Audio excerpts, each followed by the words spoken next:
Field in Chicago, the Green Bay Packers and the Chicago Bears. The Bears atop the NFC Central, trying to stay ahead of the surging Minnesota Vikings. Green Bay hoping for a wild card spot. Hello, everybody. I'm Tim Ryan with Joe Theismann here at Soldier Field in perfect weather conditions for a Bear-Packer game, Joe. Gray and threatening skies. That's exactly the way they like it, Tim. And today, the key word in this contest is going to be protection. Can Randy Wright continue to get the protection he's gotten against the Bears when they didn't get any sacks the last time they played? And can the offensive line of the Chicago Bears protect Jim McMahon, who was sacked 7 times last week against the Detroit Lions? Well, there is our weather condition for today. Not bad, actually. 42 degrees for post-Thanksgiving in Chicago, but there is a rain forecast. It sprinkled here earlier today, and we could have heavy rain before this game is over. The Bears will receive, and it is Thomas Sanders from the 1-yard line. Hit at the 16. Solid shot from Kelly Cook, reserve running back of the Green Bay Packers, and Jim McMahon will bring out the Chicago Bears against a Packer defense that is improving weekly. Carricker, Ross Browner for the injured Jerry Boyarsky on the nose, and Robert Brown. Linebacking core, which includes rookie Johnny Holland. And a much improved secondary with the return of Mark Murphy, the veteran who missed last year with injury, and Dave Brown coming over from Seattle. First down, Bears from their own 17.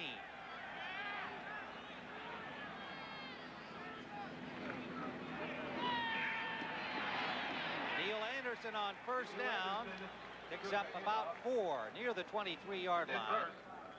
Anderson, the #1 pick a year ago from Florida, and offensively he is joined by Walter Payton with Galt, rookie Ron Morris, and Emery Moorhead, the receivers. A banged-up offensive line. Everybody you see on that list, an injury of one kind or another, and last week Bear quarterbacks were sacked 8 times by the Detroit Lions, partially because of the injury problems to the offensive line.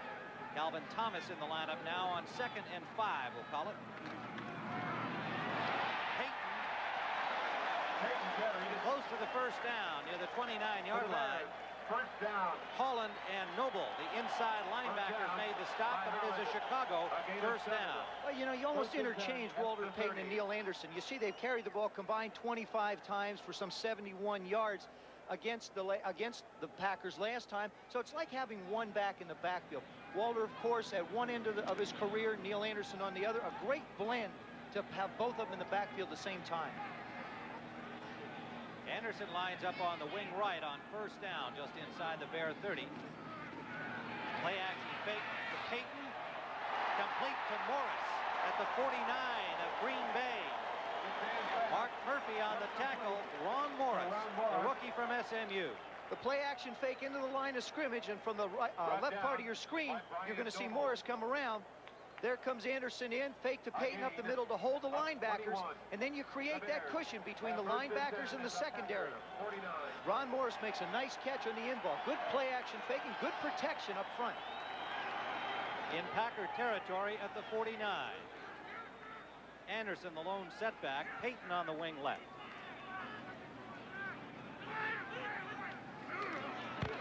Anderson, big hole up the middle. 7, maybe 8 yards. Tripped up by Ross Browner, who came over from the Cincinnati Bengals after being released. And, of course, Forrest Gregg had him over there. Right there is Ken Stills. Now, he's going to come on the blitz, and they're going to run up the other side away from him. There's the fake up the middle. There he comes. He's trying to time his blitz with this cadence. He gets it, but he's going the wrong way. Neil Anderson finds the hole vacated by the linebacker. Ross Browner trying to make the tackle, but it's tough to tackle somebody when you're going backwards. 2nd and 4 for the Bears, and Jim McMahon didn't like what he saw. Takes an early timeout. So the Bears driving on their first offensive series. They are in Packer territory at the 43. Tim Ryan with Joe Theismann at Soldier Field, and Forrest Gregg played on those great Packer teams under Vince Lombardi. They were better than the Bears.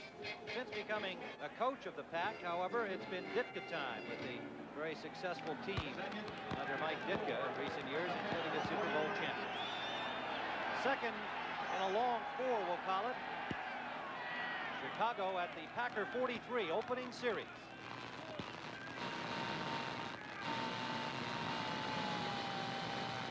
in motion.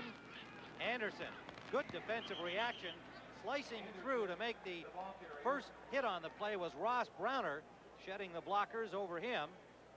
And there's no gain. And this is actually the second week Ross Browner has had the opportunity to play nose tackle. Jerry Broyarski was there. It's a different position because he's used to being a defensive end where he knows he can take an outside without anybody hitting him. As a nose tackle, they hit you from everywhere. You got backs running into you, centers running into you, guards running into you, tackles trapping you. So it's got to be a whole new world for him inside. Forrest Gregg says he's a highly motivated guy who will help this team, and he knew him well from Cincinnati days. Third down from the shotgun. McMahon under pressure, and it's incomplete.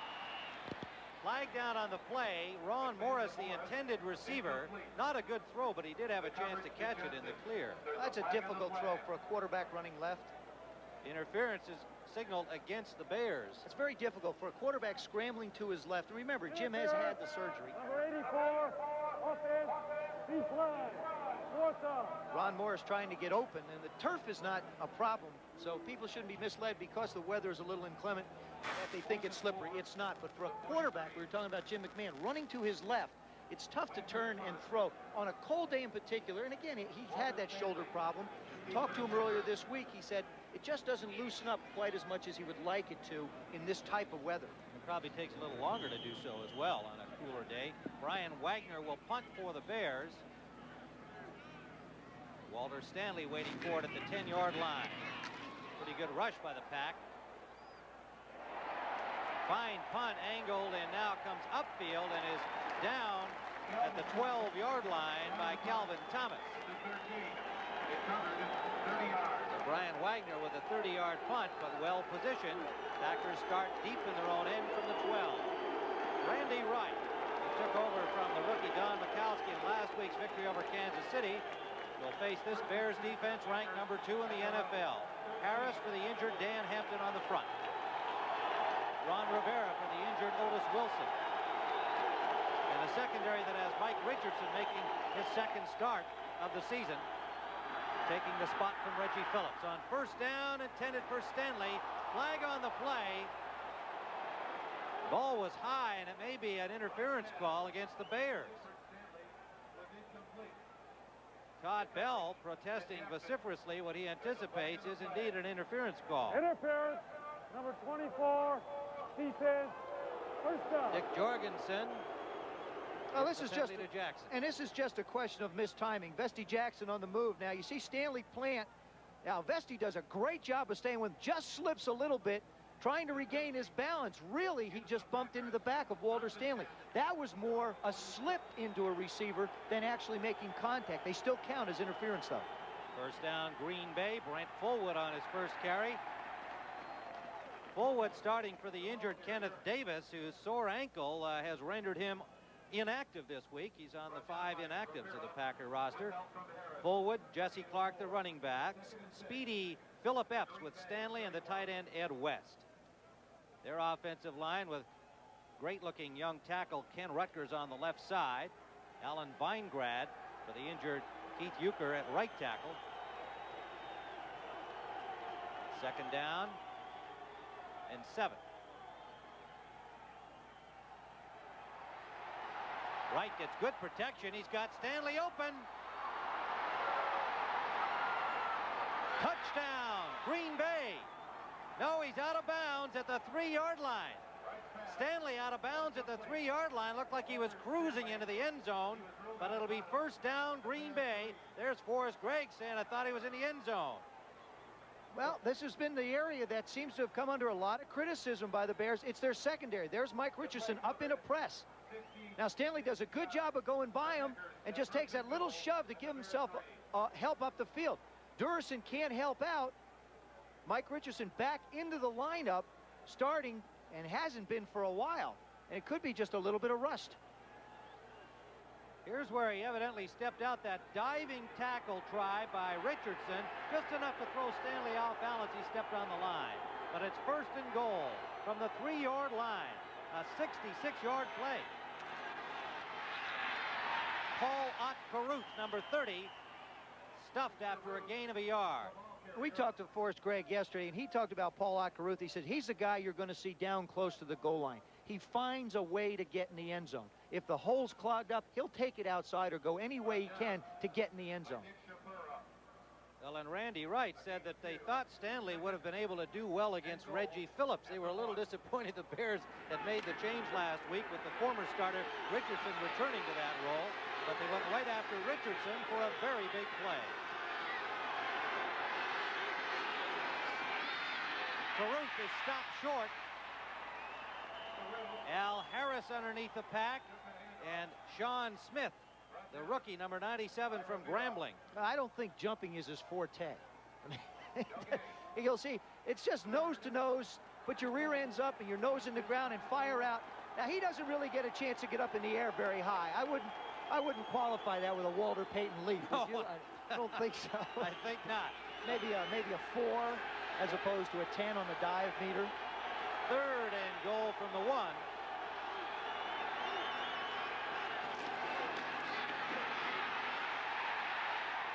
At the end, no signal yet. Yes, touchdown. Touchdown, Green Bay. Brent Fullwood, the rookie from Auburn, smashing straight ahead. And Green Bay takes an early and somewhat stunning lead with that 66-yard pass play. Well, you see Ed West coming at you. It's just a straight fire out and find the hole. The Bears hit him initially and stop him right at the 2 right there, but that footwork, you'll see him power in and just does get the ball into the end zone. Remember, it only has to break that plane. It was Perry who got that lick on him, and a good second effort by Fullwood.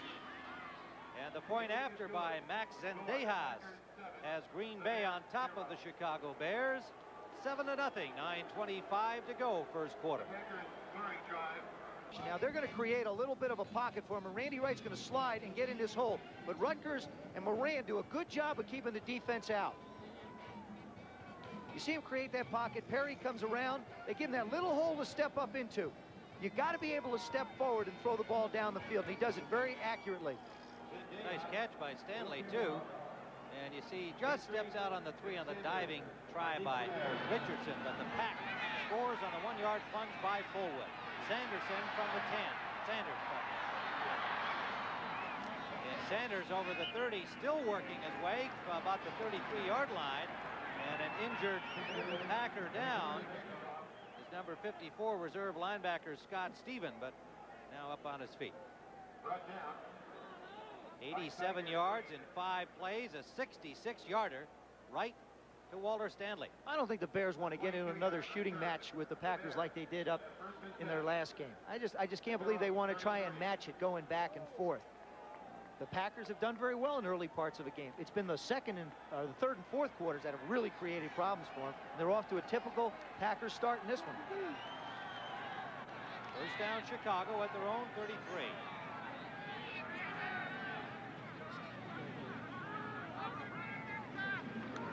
Anderson. Good pursuit by the Packers.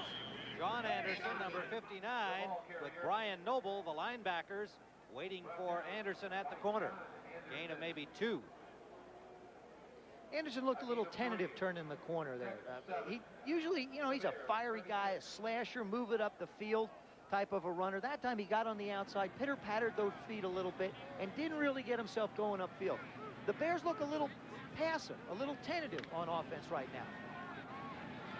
It'll be second down along 7.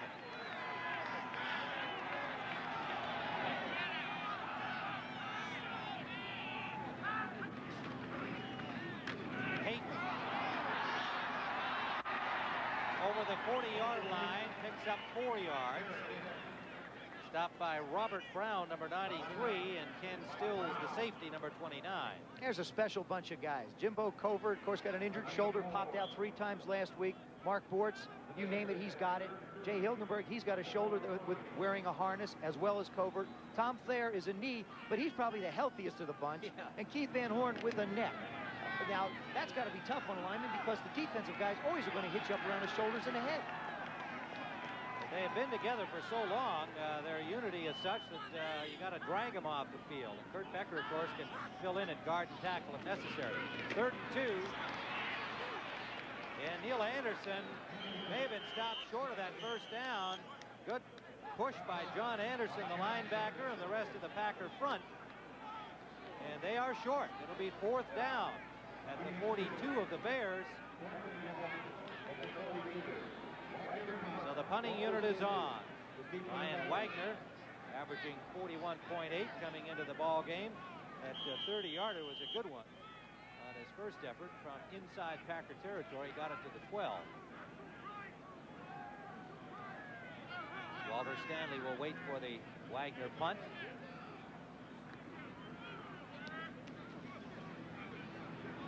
Stanley at the 20. Flags down as he struggles to the 26-yard line. Dennis Gentry made the tackle on him. Flags down where the ball arrived after a 38-yard punt from Wagner. Well, you know that one's going to be blocking in the back. Anytime you see the flag come out in that area with a man returning the ball, it's going to have to be blocking in the back. They're going to take it back half the distance. Good block, number 23, receiving team during the run back. 10 yards, first down. Tiger Green charged with the illegal block. There you see him right behind him. Gentry trying to make the tackle, but Tiger Green getting a little aggressive. You know, those cover guys are nifty. Just when you think you got a block on them, they turn your back, and boom, you hit them.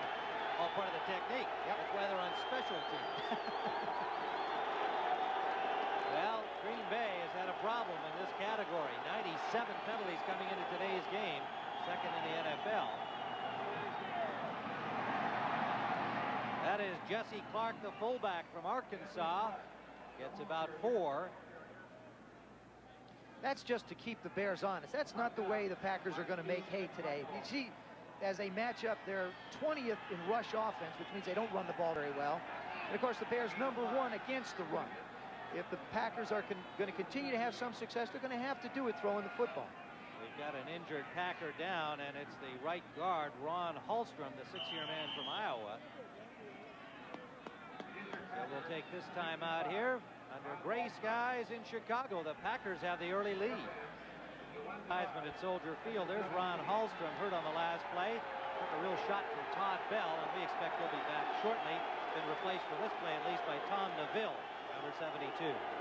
Second down, Packers, and a long 4 at their own 16. Fullwood hit behind the line. Todd Bell picks up the ball, but play is whistled dead as he takes it into the end zone. Well, Todd Bell and Steve McMichael were waiting for Fullwood at the time the ball arrived. Well, you're going to see the aggressive nature. There comes Bell. There they come. They're going to fire in and nail him. You just fill the holes. That's all it is. They move with the flow, and boom, comes in from the side, takes a shot. Now the ball cannot create a fumble, or the ground cannot create a fumble. Excuse me, the ball can, obviously. But the ground cannot create the fumble. That's why it was whistled dead. Well, Todd Bell said he wanted to play an all-pro day here today, an all-pro game, and that was a good start right there. He was the guy who put the lick on Hallstrom.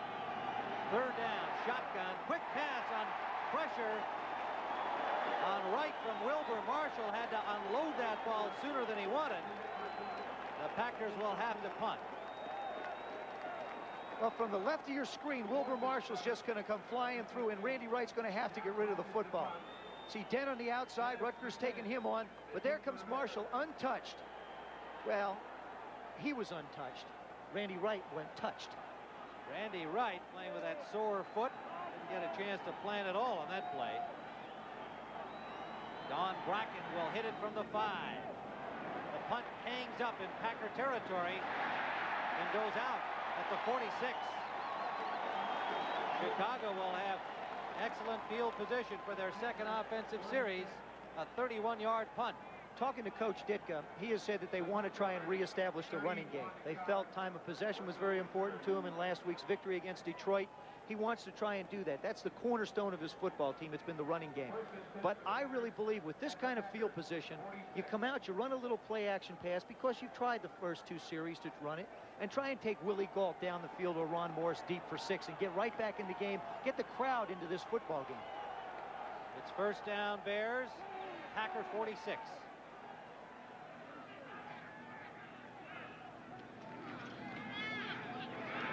the play action. McMahon going for it all to Galt. Broken up at the 1-yard line. Good coverage on the play. Mark Lee, number 22, and Ken Stills, number 29, and it was Lee who batted it away. Well, Jimmy Mack just held the ball a little bit. You see Galt, he'll go right through the secondary. A good play action fake. He just runs pretty. I mean, the guy just runs and runs by everybody. There you see him make his move past Stills. Now, Mark Lee will come in and jump, but that ball is a little bit underthrown. Jim held it just a little bit longer than he probably should have and allowed the defense to catch up to him. But that's the kind of shot you have to take. Put the crowd back in this ballgame. So it is 2nd and 10. Some complaints from some of the Bears about quiet crowd last week.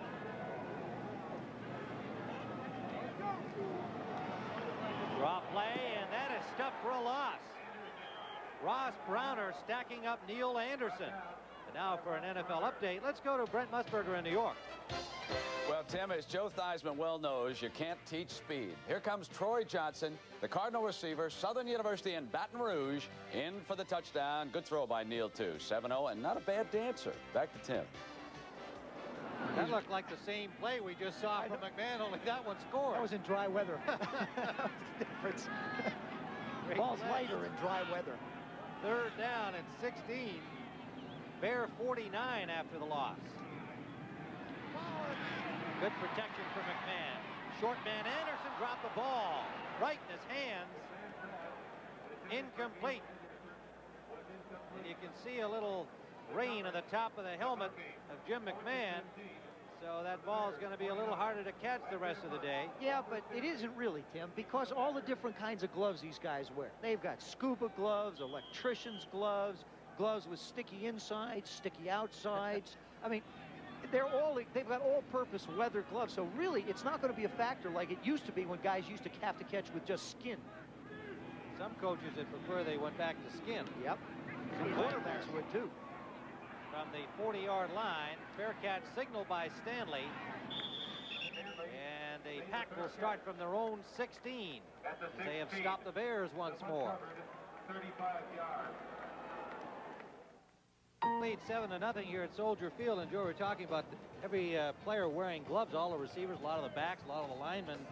You mentioned that quarterbacks don't always like that. Well, when a guy drops one, you sort of go up to him and say, wouldn't you think about taking your gloves off? And then they go make a great catch and say, geez, those gloves work terrific. So, I mean, in that instance, Mac will walk over and he'll say, yeah, you ought to think about maybe changing gloves. And it does make a difference as far as the weather goes. Some of them are good for rainy weather. Some of them need to be totally dry to be effective. There was a time here when Mike Ditka tried to get his receivers to take their gloves off after a couple of drops and fumbles. That is Brent Fullwood on the swing out there to the right side. Blockers in front of him. Todd Bell tripped him up, and he picked up the 1st down. So perfectly executed 10-yard play. And the reason why you can run that quick screen to the right in particular is because Mike Richardson, although he was beat by Walter Stanley on that big pass, does not like to press and be at the line of scrimmage. And so you can throw the quick screen if the cornerbacks are off the wide receivers. Ron Hallstrom has returned to his right guard position for Green Bay. 1st down, their own 27. Fullwood running hard, gets 5, maybe more. Let's call it about a 7-yard pickup over the 35. Steve McMichael and Dave Dewerson combining on the hit for Chicago. And you'll also notice that the Packers have chosen to attack that right side where they're without Hampton and without Wilson. Rivera playing, and Al Harris, who really was a linebacker, moved down to a defensive lineman. He's not as big as some of the bigger guys. You know, of course, nobody's as big as William Perry, but they're going to try and run right to where the all-pros are not. 2nd down and a long 3. Wide pro set for the Packers. Jesse Clark. Good piece of running as a 1st down for Green Bay to the 43-yard line. Dewerson and Bell, the safeties, stopped them there. So Green Bay having some success with the run. It has not been their strong suit, but they at least have the Bears looking for it now. Well, that's what happens. The Bears are an aggressive defense. So what they try and do is take advantage of that aggressive nature, let the guys come upfield, turn them one step outside, And with the weather the way it is, they can't recover as quickly and run the draws and quick hits like that one up the middle. Fullwood batters his way and drags a tackler for an extra yard. That was Ron Rivera, who got an extra ride. Now, Fullwood, as we mentioned at the outset, starting for Kenneth Davis, who had to go on the inactive list because of an ankle injury suffered in last week's win over Kansas City. Fullwood, the #1 pick from Auburn, felt that he was ready to go. There's the beleaguered defensive coordinator of the Bears with his #2 defense, been beleaguered by his own offense. Dennis McKinnon criticizing the coaching technique defensively of the Bears this season. Second down and 5. Fullwood gets a couple of more. Al Harris and Wilbur Marshall on the stop. It'll leave a 3rd and 2. One thing when you try and run the football is you have to get the wide receivers involved in the blocking game. Now there's Walter Stanley. He's going to come up on Vesty Jackson. Now that's the old high duck. You know, look at my face, let me hit you in the knees type of move. It's like, I'm here, I'm there. Of course, they don't make any contact, but it sure does look good. And the defense, first of all, the wide receivers don't like to block, and that was obviously a I don't like the type of block. And the defensive backs hate to have them come at their legs. 4 wide receivers in the game for Green Bay on 3rd down along 2. Right. The pass get incomplete. Had the ball, but with the contact from Todd Bell, could not hold on, and so Green Bay will have to punt. With Kenneth Davis hurt, Pasquette will pick up the pass-catching roles. Davis was a very good receiver. They needed somebody to come in and fill in and do the job as a receiver out of the backfield. Pasquette is a wide receiver, so they just bring him in motion to about where a back would be coming out and try and get him the ball. Don Bracken will punt for Green Bay from his 35. McKinnon waiting for it. McKinnon, the leading returner in the NFC, takes it at the 20 and drops the ball. It looks like McKinnon got it back. It bounced off the Packer tackler right back under a fortunate Dennis McKinnon. Just a 30-yard punt for Bracken, who is having trouble kicking in this direction. Well, McKinnon just moves up. Again, he's got the gloves on. Now, I spoke to him earlier when he was practicing returning punts. That time he took his eye off the ball, hit him in the shoulder pad, and wound up going to the ground. But also, you'll probably see him with a glove change as this game goes on and go to the more scuba gear because we have the weather. The gloves he's wearing right now are not good in wet weather. So far, the Bears have not been able to move the football against this Green Bay defense. The Packers lead it 7-0. McMahon is 1 of 4 passing. First down from their own 20. Anderson picks his way for 3. John Anderson and Brian Noble. The Bears need to come up with a big play. They need to either break Anderson or Peyton loose for a 15-yard gain, or else they've got to hit one of their wide receivers with some type of big play to get this crowd involved. I mentioned it earlier, and the Bear players and of course Ditka earlier in the week made some mention about how quiet they've been. Of course, they said they haven't anything to cheer about. That's why they've been quiet, and they haven't given them anything yet today to cheer about. We're in the final seconds of the first period. Bears have 2nd and 7. McMahon, and it's picked off. Fine interception by Johnny Holland, the rookie from Texas A&M. On the full run, picks off McMahon, and the Packers deep in Chicago territory at the 26. Well, you're going to see Bosco come across and try and make the play. Now, McMahon goes back. Bozo comes across. Good coverage. Holland just stays with him. McMahon flushed out of the pocket. That's just a great interception. Ball was down low. You want to throw it as a quarterback. You want to try and keep the ball down low. That's just a fine interception. You see him have to be moved by the pressure. So Green Bay with a great opportunity here. Final seconds of the first quarter. They lead 7-0. Fullwood slipped as he tried to cut back. Got maybe 2 over the 15-yard line of the Bears. And that brings us to the end of this first quarter at Soldier Field. The rain starts to pick up, and so do the Packers. Brian, with Joe Theismann back here at Soldier Field. The Packers beginning the second period with a second down and 9 from the 25-yard line of Chicago, following the interception by rookie Johnny Holland.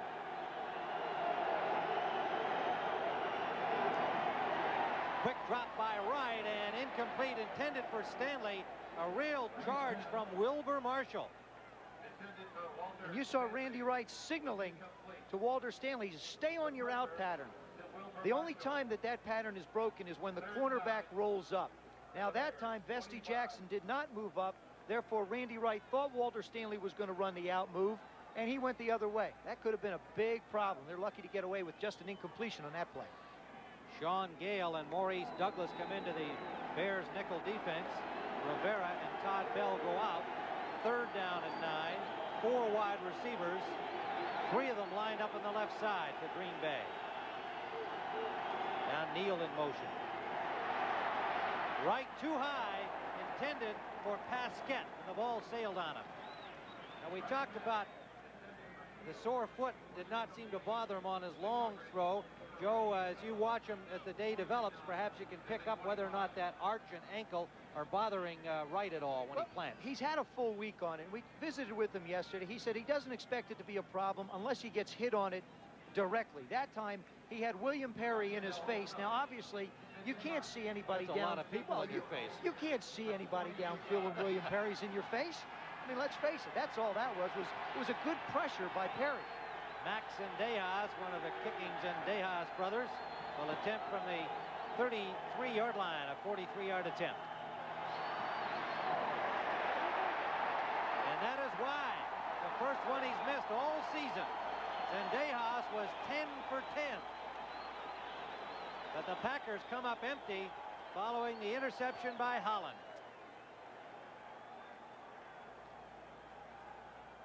There's the hold from Bracken. It's a good hold. Now notice he doesn't have any gloves on. He gets a true feel for the ball. Good spot.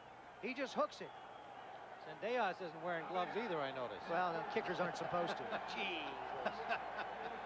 First down from the 25-yard line. Maybe if he had the gloves on, he would have made it. Maybe he puts one on. You know, he has to weigh himself down so it doesn't hook left. First down, Chicago, 25-yard line.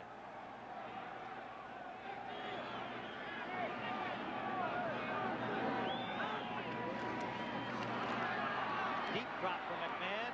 He's got Galt. First down to the 49-yard line of the Bears. McMahon does such a good job. He sets, he looks to the right and comes back. Now there's Galt. He's lined up on Dave Brown, who has been a great acquisition for the Packers to help, but he's given him so much cushion. That's what speed does for you. Now Galt just makes a simple turn in and makes the catch. I watched him practice on Friday, and you'd watch him turn it on, and he just, like I said before, he's just pretty to watch run. I mean, the guy is just unbelievable. First down, Bears at their 49 after McMahon completes it to Willie Galt.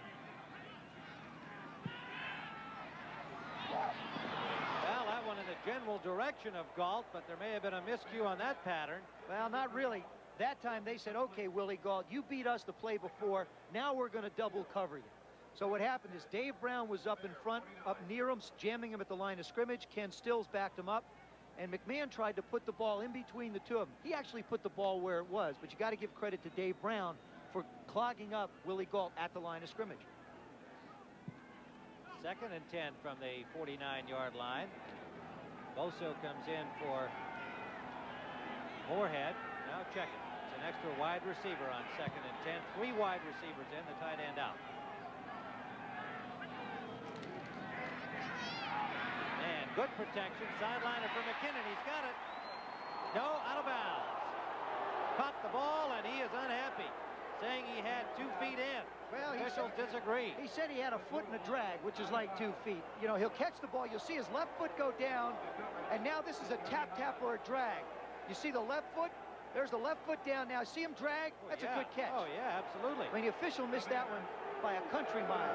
Absolutely got that toe in. Actually, the official was looking closer to the line of scrimmage than his foot actually hit inbounds. That was an excellent reception by Dennis McKinnon. Look at the left foot is down. That's 3 feet from the sidelines. The drag is 4 feet from the sidelines. The official is looking at the sidelines. Well, they're now reviewing an instant replay.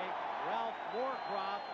Oh, this will be the over. same pictures you have just seen. There's no question this one will be overruled. Repeating, Paul Marbach, M-A-R-B-A-C-H. Please report. Dick Jorgensen on the field will get the call. What happened, interestingly enough, is the official was looking close to the sideline. You can almost see his head looking at where the sideline and the field are. And Dennis touched his feet so far in that he didn't have a chance to see his other foot get dragged or come down. Long discussion going on here. That can't be a... 14, Atlanta 7. They're picking it up, or are they? Yes, they are. Well, they've got a little problem here on the microphone. Can you read lips? I can't. He says it's good. He said it's good. After review, I got that much, and then I saw him signal a catch. So we know, because they moved the ball upfield, that they ruled it good. We knew even before they did. Third down and a long 2. The ball is now at the 44-yard line of Green Bay. Packers lead it 7-0. A 1-yard touchdown by Fullwood after a long bomb from Randy Wright to Walter Stanley of 66 yards. Showing blitz. McMahon gets it off, incomplete, intended for Gentry.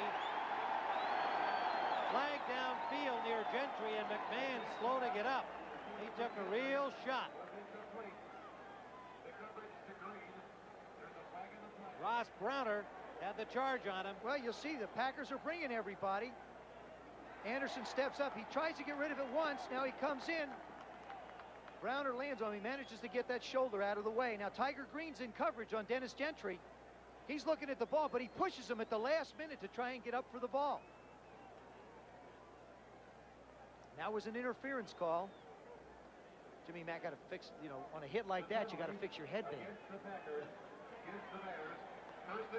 Well, they're going to have a 1st and 10 at the 38-yard line. He had more than his headband scrambled on that shot. Yeah. He had the full weight of Browner on him. Come on, baby, come on. Alvin Thomas in motion. Play action. Wide open at the 20. Dennis McKinnon. Nice looking play, Joe. Oh boy, what does speed do for you? You're going to see the play action fake to Walter Payton. Now, Jimmy McMahon is really hiding the ball well. He'll fake to the left to Payton. You see Thomas coming in motion. There it is. The little fake freezes everybody, and you'll see on the right of your screen how wide open is McKinnon. Lee is still going back when the camera gets to him. You can't give a guy 7-8 yard cushions. Packers have brought in Jerry Boyarski to give Ross Browner a breather. Boyarski, number 61 on the nose. First down, Bears at the 20-yard line of Green Bay.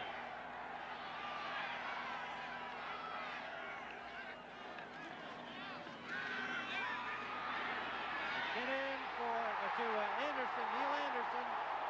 McMahon to Neil Anderson, touchdown. Number 35, the second-year man from Florida. 20-yard touchdown. Again, it comes off the misdirection in the play action pass. McMahon doing an excellent job. That time they moved him out of the pocket a little bit, give him a little bit more breathing room, puts the ball perfectly where it has to be. Kevin Butler with the point after try. He nailed that about halfway up into the end zone seats at Soldier Field, and we're tied at 7. Well, you're going to see Walter Payton's, again, we're going to fake him. McMahon's going to move out. Anderson's going to go and come all the way across the line. There's the fake inside. Now from the left of your screen, here comes Anderson. Just, now perfect throw, right in the hole. Good throw. 13:33 remaining in the first half with a tie at 7. Top riders in the world will be in competition. competition. Brian Wagner, a good kickoff through the end zone for the Bears, kicking for Kevin Butler, who pulled a groin muscle during the week, during practice, and is not taking the kickoffs. On that last touchdown pass, what you're going to see is this is a zone defense. That's the soft area. You'll see Neil Anderson come around and run right into that area. McMahon throw it, and they get the old TD. Little play action fake to hold them. If you're going to attack a zone, you want crossing patterns. Let people move through the area. You see that dead area underneath the secondary between the linebackers? Does a good job of getting in the end zone. Well, we had an infraction on the kickoff, offside against the Bears, evidently. So Brian Wagner, the punter, will get a chance to show his kickoff wares again. He was happy with that one through the end zone. Bears went 75 yards in 5 plays for their score. McMahon to Neil Anderson. And last week, McMahon sacked 7 times by the Lions, even though they won the game handily. A little problem with the number of injuries in the offensive line, and today so far they've done a good job. Browner got to him after he'd released the ball for about the only real serious lick they'd have on him. But Bears never lose their sense of humor. Line coach Dick Stanfield was featured as Employee of the Week at Bear headquarters. He had a cartoon up on the wall, and his caption accompanying it said, "Only 8 sacks, Employee of the Week." From the 15 this time, Kelly Cook gets to the 29-yard line of Green Bay. And for an NFL update, let's go to New York and Brent Musburger. Well, Tim, while Chicago was scoring, this happened in Pittsburgh. The one thing you cannot do against the Steelers, Hebert does. Bad pass, Dwayne Woodruff. This is the 4th time this year the Steelers have intercepted a pass and run it in for a touchdown. 7-3 Steelers over the Saints. Back to Tim. New Orleans, one of the real stories in the NFL this year, trying to catch San Francisco in the NFC West. And the Bears trying to stay ahead of the Minnesota Vikings in the Central Division. They're tied at 7 here in Chicago. Right for Stanley. He's got it. Is he inbounds? No. Stanley, the signal indicates, did not have full possession. Inbounds. Incomplete. Well, you can remember on the big pass reception he had earlier, he caught the ball and really didn't have possession, but didn't get out of bounds. Now, Randy Wright throwing very well, puts the ball right where it should be. Again, he's up top of Richardson. You see him have the ball, but just bouncing it around off his helmet into his arms, and a good call by the official. Walter Stanley. There's a Who is that? Unfamiliar face of the football team in Chicago. He's John dressed McEnroe. He's dressed right, though. He sure is. 2nd and 10. McEnroe eliminated from that Ersatz tennis competition yesterday. Right. Intended for Fullwood, and that is incomplete. William Perry had a pretty good rush on Wright that time. Wright, you can see, looks a little punchy. He wears a protector underneath his jersey. And well, he should. He's played against the Bears almost every game, every year he's been in the league. All the years he's been in the league, he's played except 1 game against the Bears. We talked to him on Friday about it, and he said, hey, if there's one team I know and I don't get intimidated by, it's the Bears, because they beat me around so much. He's got a 3rd and 10 facing him here, and they're 1 for 5 in this department. Good protection. And that is intercepted. Dave Dewerson at the Bear 41.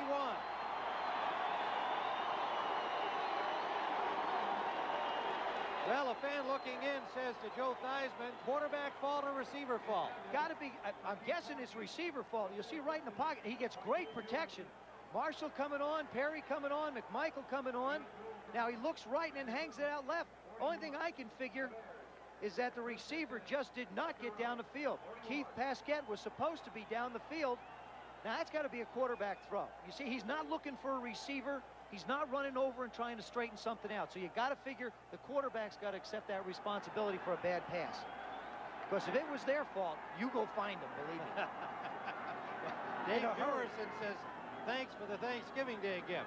Bears have it 1st down at their 40-yard line. Payton, nowhere to run, hit his blocker first, and then with his own effort, picked up 2. For another NFL update, let's go to Brent in New York. Well, Tim, the Eagles were trailing the Patriots 7-3. Then Randall Cunningham took over. On the roll, 61-yard touchdown play here. Quick's the receiver. Then on 4th and goal, Cunningham snuck in. It is 17-7 Eagles. Back to Tim and Joe. Joe, I know you love watching Randall Cunningham. You were talking about the difficulty of throwing on the run to your left. He sure made it look easy. Yeah, I know. He just takes and shoots that theory out the window. Oh, what a gun that kid has. 2nd down and 8. Loose ball. McMahon covers. No, the Packers say they have it, and they do. Brian Noble, 3rd-year linebacker, came up with a loose ball. Something happened between Hilgenberg and McMahon on the exchange. You got to remember, Jay Hilgenberg is playing with on his left arm. You see how it's taped? That's a harness holding his shoulder in. McMahon just takes a snap, and the ball comes out. I mean, he starts back. It looks fairly clean, and the ball never quite gets there. Now, that, I believe, has a little bit to do with the soreness of the shoulders. That's when it can affect a center. So the Green Bay Packers get the ball right back after coughing up the intercept. Fullwood, good hold. Glenn Fullwood gets about 8. Down to the 32-yard line. Fullwood off to a good start. Well, you know, looking at the running plays as far as the Packers go, they take advantage, again, of the aggressiveness of the Bears. A lot of times, Bears will run by people.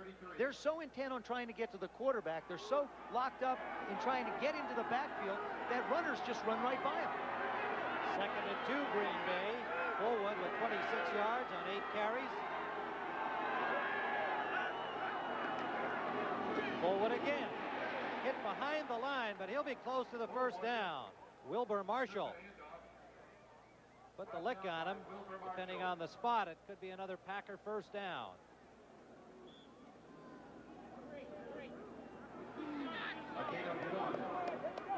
No, they've got to go over the 31 to get to 1st down. So it's short by a yard, a little less. 3rd down. See at the top of your screen, you always look at that little orange tape. As a quarterback, that's what you're looking at to find out how far you have to go. Tight end in motion. They'll run behind him. Fullwood. Flag down on the play. Tripped up by William Perry. Appeared to be right at the spot he needed to get to. But a flag downfield, and it's against Green Bay.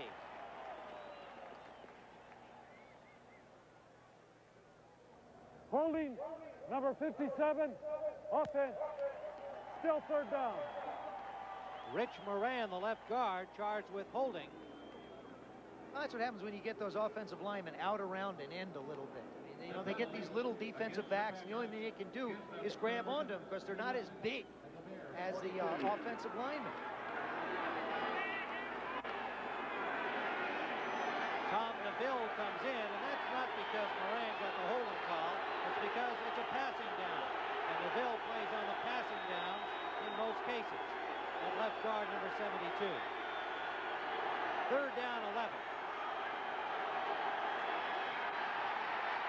Wright steps up, has a man open. That's Neal, Frankie Neal. 1st down, Green Bay at the 23-yard line. Neal unhappy that he slipped down, but he got the 1st down. This is, again, good protection by that Packer front 5. There you see Marshall. He's a designated rusher. McMichael outside. They just run everybody off the cup around the outside.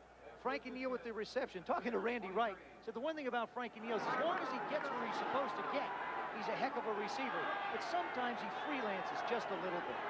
That's the rookie from Fort Hays State. Started his college career at Florida with Kerwin Bell. Looks like he's going to be a good one. Fullwood, hard running by the rookie inside the 20 to the 18-yard line.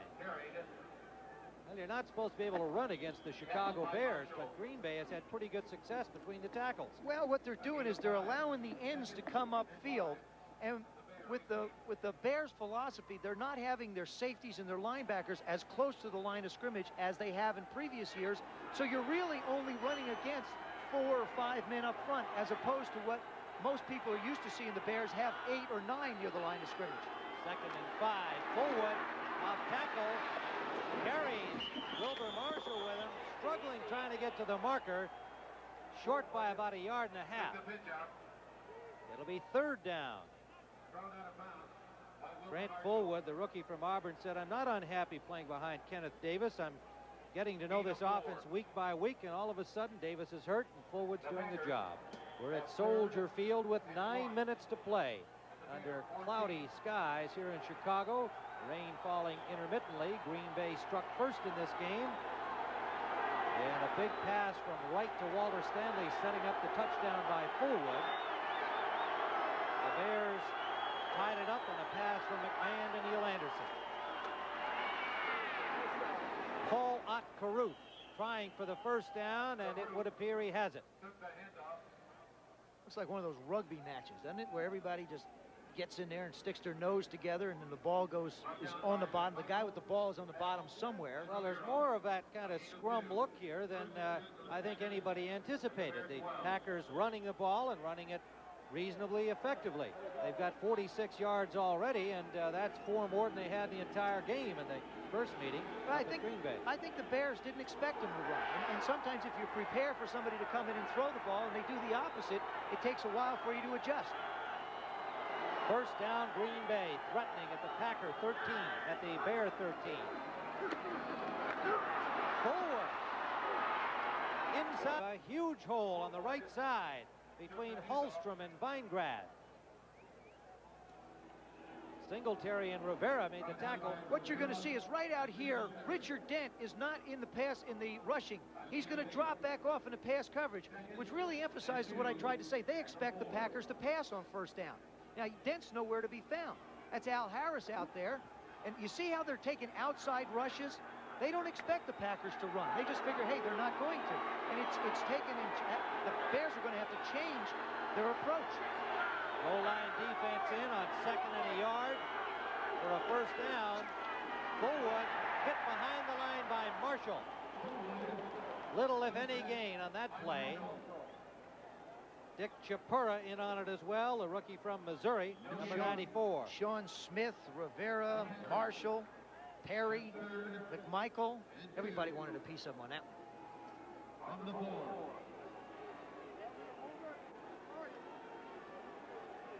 Joey Hackett has come in to make a double tight end formation. Tom Neville in at left guard for Green Bay. 3rd down and a long yard. And timeout is called by the Packers. See, now that's all right by a quarterback. Yet 7 minutes, 10 seconds to go in the half. You're potentially in a scoring situation, so you can use that timeout. Make sure you get the right play and don't make a mistake. We're tied at 7 at Soldier Field. On the left, trying to stop the offensive Forrest Gregg on 3rd down, and 1.5 yards for a 1st down. Wright going for the score. Incomplete. Intended for Joey Hackett, the tight end, number 89. Good play by Al Harris, using all that 6'5" height of his. He's 270 pounds. He's out in pass coverage. And we talked about him being moved down with Hampton being hurt, and he does such a fine job. Both their ends drop off. The play before, Dent dropped off. This time we saw Harris drop off and make the play. Well, Max Sendejas will attempt from the 13-yard line, a 23-yard try.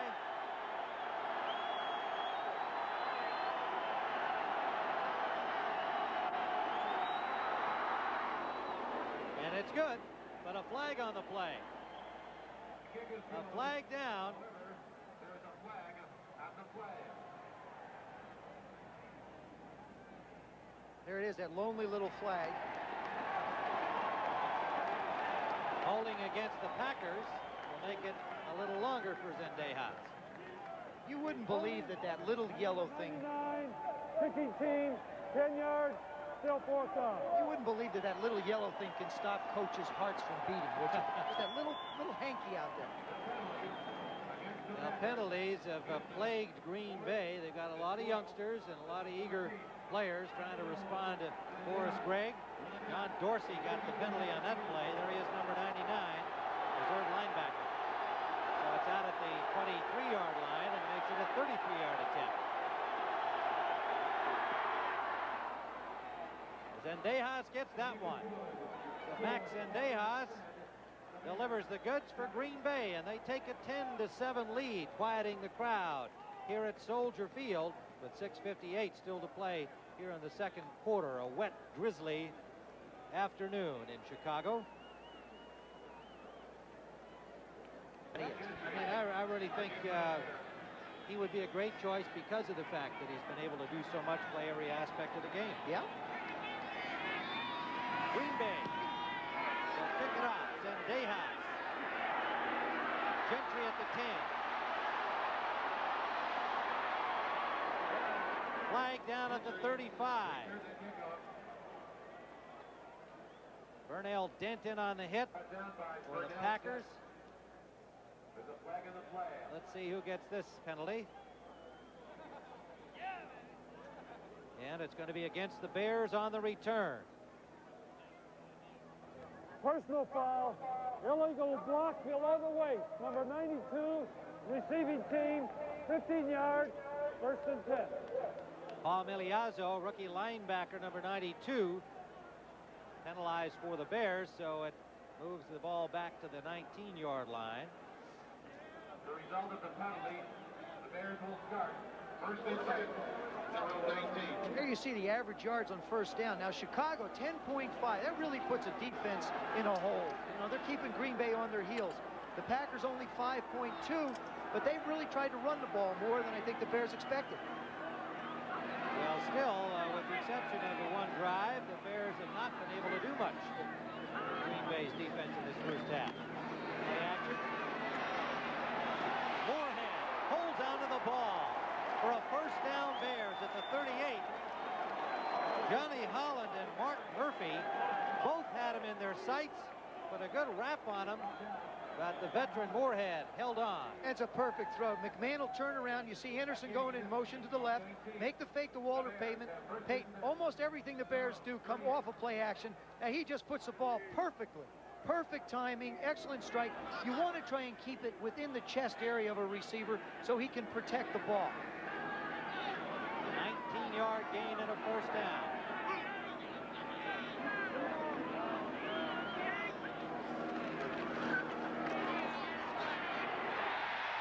Morris incomplete. Ron Morris, the intended receiver, just got a gloved hand on it. Couldn't bring it in. McMahon will go back in the pocket. Now Broyarski, who's coming in on the pass rush, you'll see him from the left side of your screen come flying in and just put pressure on McMahon. Just does make him. See, you can't take that step forward. And if you can't take the step forward, you lose a lot of accuracy with your throw, particularly on deep passes. And that's what happened on that play. You could even see him pull his leg back as he saw the impact was coming. And McMahon takes a timeout with 5:50 to play here in the first half. Green Bay by 3. Out. Mike Ditka started stomping around on the sidelines. That's the second time they've had a miscommunication from the sidelines to the quarterback. And you can't be throwing timeouts around this close, this far away from halftime. Not much new about that circumstance. The Bears, 2nd and 10. And rolling this time behind protection up the sideline, complete to Ron Morris. First down, Chicago at the 41 of Green Bay. Well, the Bears showing a lot of respect for that Packer rush. They're rolling Jim McMahon out. Now, this is a designed rollout. He's looking upfield. Now, you see at the top of your screen how Morris pushes the defensive back up the field and comes back. Now, you can't get much closer to the sidelines than that. That's a great job. I don't know. Looked awful close.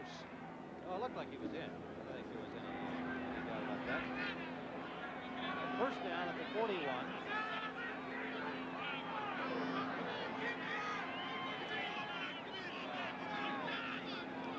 Moorhead in motion. Anderson, good defensive play by Tim Harris. Number 97. Looked like he had that one drawn up in his mind and was waiting for the ball carrier. Well, they were working on a misdirection play, and he didn't take the misdirection. He just went in his own direction. The Bears have to start playing good football because you can see what they have left the next 4 weeks. Got Minnesota in Minnesota, San Francisco at San Francisco, Seattle at home, and, of course, the Raiders in Los Angeles. So the 3 out of 4 weeks are on the road. And that's why I'm sure Mike Ditka wants to get his running game going so he can be able to hold the ball and keep it away from those offenses. Second down and 13, and despite their fine record, they haven't beaten a winning team with the regulars. Man is hit hard and sacked. Ezra Johnson had him low, and then another Packer got a real good lick on him, and that's what got everybody stirred up out there. Alfonso Carricker came on and just nailed him high. And I'm surprised Jim can still see the sidelines with that shot. This again is that design sprint out. He's in the pocket now. He just rolls to the left. The line will continue to go out. A good job by Ezra Johnson to contain him. Now he gets a hold of him and pow! Ouch! Yeah, I didn't see Carricker coming at all. That'll clean the cobwebs out. Now obviously the offensive linemen, they don't like Jimmy to get hurt. Becker is trying to get a word into Tim Harris. A good defensive play by the Pack. It was a Pack sack. Third down. Drop play.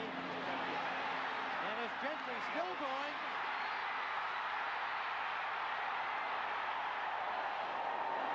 To the 7-yard line. A flag down, however. Tiger Green finally got him, but a holding penalty against Chicago. Wiping out a sterling effort by Dennis Gentry. But you just can't discount that effort. You're so right, Tim. He breaks 2 tackles, 3 tackles. Holding number 62, offense. Still third down. Mark Bortz, and he doesn't feel real good right about now. Right there. He's going to hang on, and then Gentry's not going to be able to make that run. Make it count. You see, Bortz, you can't just, there's the right arm. You just can't hang on like that. You got to keep that arm inside. Again, we talked about all the injuries up front by the Bears, and Gentry just does a great individual job of making all the yardage on his own. Well, they'll bring him in on that third down long passing situation and occasionally run that draw because he has been a running back during his career. And it's surprising, too, because you're so limited in the plays you can run from the shotgun. But it's third and longer for the Bears. Man got lots of time and can't find an open man. He'll run it. Pushed out of bounds at the 45 by Harris. Got back some real estate, but they're well short. It'll leave 4th and about 14. And that's a good quarterback decision. Jimmy Mack showing real presence of where he is on the field. What he's going to allow his punter to do, he's going to say, all right, Brian Wagner, you go out, kick them deep, let the defense go out and hold them, and give us good field position and come back, instead of throwing the ball upfield and risking an interception. Brian Wagner, he's got his gloves off for the punt. The kickers aren't allowed to do that. I mean, they can't do that. Well, that would be embarrassing. The kickers have them on. Well, they run over to the sidelines and put them on as soon as they get off the field. Wagner's punt inside the 5 and through the end zone. The touchback is the Packers. 1st and 10. So Green Bay will start from their 20-yard line with 3:31 remaining here in the first half and a 10-7 lead, CBS, and we've got this big game upcoming for you. The New York Giants and the Washington Redskins. Some of you will see Tampa Bay and the Los Angeles Rams. The Rams improving, but for the Washington Redskins, a key battle against the Super Bowl champions. And a quarterback change. Jay Schrader will be starting for Washington. Of course, Phil Simms will be back for the Giants. Doug Williams injured his back during practice this week. First down, Green Bay here at Soldier Field. Bullwood gets about 3. Mike Singletary makes the tackle. Richard Dent in on it as well. Just the presence of speed helps a running game. The Packers have got Walter Stanley, Frankie Neal, Phillip Epps, all very, very fast receivers. It's forcing the Bears to spread out and try and double cover somebody. And it's allowing the running game of the Packers to be able to pick up yardage. There you saw how many yards Bullwood has already. Second down and 7. Yeah, he's outrushed the entire Bear effort thus far. Sack at the 16. Dent, who had 2 a week ago, gets one against Randy Wright. Last time the Packers played the Bears, Randy Wright managed to get through the game unsacked, but it's not going to happen today. Richard Dent, feeling the sarcastic wrath of Mike Ditka in recent weeks, said Richard hasn't, he's been playing more like Robert Dent. Robert hasn't been playing like Richard, but last week he showed him. Got his name back. Got 2 sacks against the Lions, and he has 1 here today. 3rd down, 14. High snap fielded by Wright, and Fullwood dropped by Singletary. An aroused Bear defense. And Singletary knew what the play was going to be just before the snap. You could see he recognized the formation, started pointing, and as soon as the ball was snapped, boom, he shot up and met the ball carrier in the backfield. His teammate, center Jay Hilgenberg, calls him a human curve. That's what it's like running into Singletary. Well, we talked to Frankie Neal yesterday, too. He said it was he hit him with such a block, it hurt his own emotion. We'll be back. Green Bay by 3. 2 minutes remaining. To know that the defense knows. Now, Singletary's signaling. Now he's telling the guy to go in motion. He says, go in motion. I know where you're going to be. And bam! Let me come up and nail you. From the 5-yard line, Bracken's punt. McKinnon at the Bear 45. To the Packer 41. Dennis McKinnon. And with 1:49 remaining in the first half, the Bears in good field position, trailing by 3. Well, at halftime on the NFL Today, Brendan Irv will bring you up to date with scores and highlights from around the league. And Dennis Quaid makes a football movie. Finds out how tough it is to do. The NFL Today will fill you in on that and more at halftime. Bo Jackson's found out how hard it is to be a hobby. This is sort of told the tale today. You see, the Packers really want to try and run the football. Now, this is on 1st down and only thrown 3 times. The Bears have balanced it out a little more. Earlier in the first quarter, they came out and ran. Now they've started to open up their game plan a little bit. And 7 of 13 to date, 130 yards. Incomplete. Galt went in. The pass went out. McMahon to Galt. Incomplete. Coverage.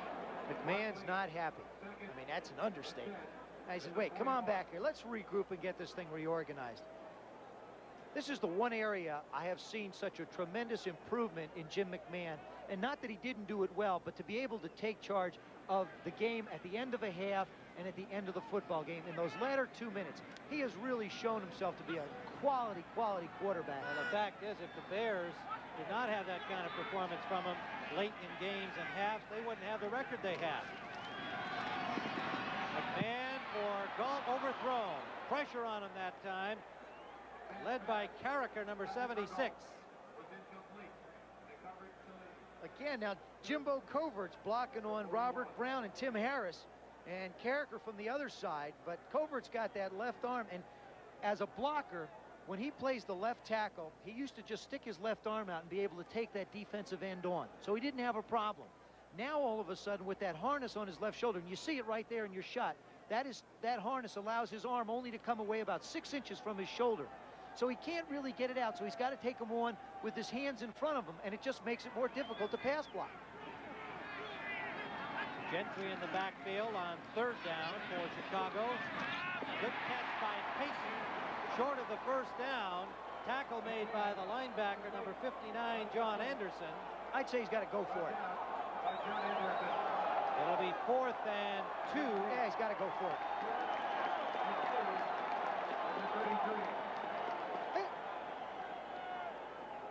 Ball is at the 33-yard line. There you see how many times the Bears go for it. 17 times they've gone for it on 4th down. Of course, the Packers' opponents have only gone for it 10, but that has a lot to do with the confidence you have in your defense to stop the opponent as well. Payton, another fine catch for the 1st down. Walter the Great spinning around, one hands that right in front of Anderson.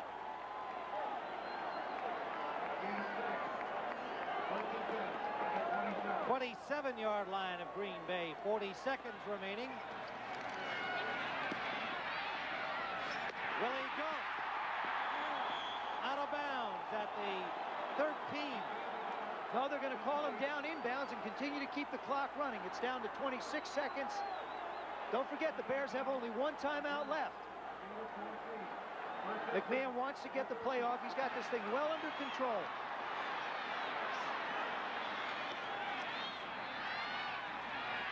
Morris to the 4. Timeout called. 7 seconds on the clock. First half. Stills and Lee made the tackle on Morris. Now, this is an interesting decision by Mike Ditka. 7 seconds really is enough time to be able to snap and throw the ball to try for a touchdown. You simply instruct Jim McMahon, if the guy isn't there, you're going to have to make sure the ball hits the ground and it's an incompletion in a real quick period of time, 4 or 5 seconds. So it's either going to be a quick slant. If he's not there, throw it in the ground, or else try and kick the field goal now. I would think that they're going to try for the touchdown. You're suggesting that if they get an incompletion, there would still be time for a field goal. Yes, I absolutely believe that. But it's going to be on the shoulders of Jim McMahon to possibly, instead of even being in the shotgun, come up under center, take the snap so that you can get the ball and get rid of it quick. He has to be conscious of the time more so than anybody. All right, he's going to throw the ball, Joe. Is it a rollout or a quick step and throw? Quick step and throw. You can't roll out here. It would take too much time. See, if he did get sacked and the ball carries too far in the air, the officials can't stop the clock right away. 7 seconds. Shotgun.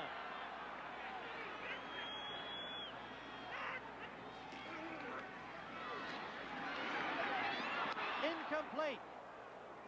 The Bears come up empty as John Anderson makes the defensive dive to knock down the pass, I believe, intended for Dennis Gentry. Absolutely, and Dennis Gentry had gotten to the back of the end zone and would have been there. Now, instead of trying to fire the ball, Jimmy Mack saw him so open that he tried to ease it out. You'll see him come from the right of your screen.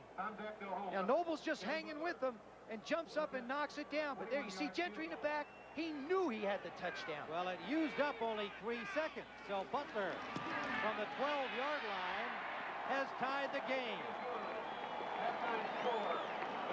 22-yard field goal for Kevin Butler. A fun-filled final minute and a half.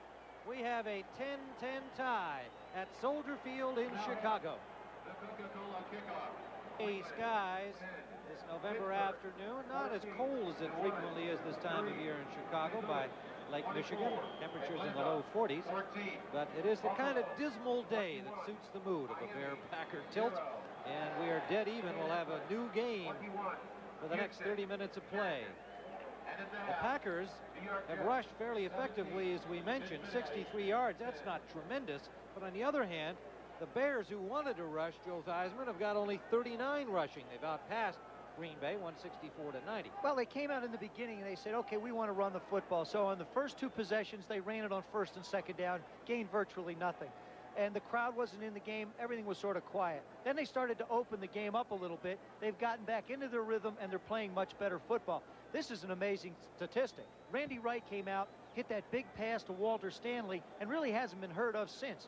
Much of the 97 yards was on one play, and of course, one of the 3 completions.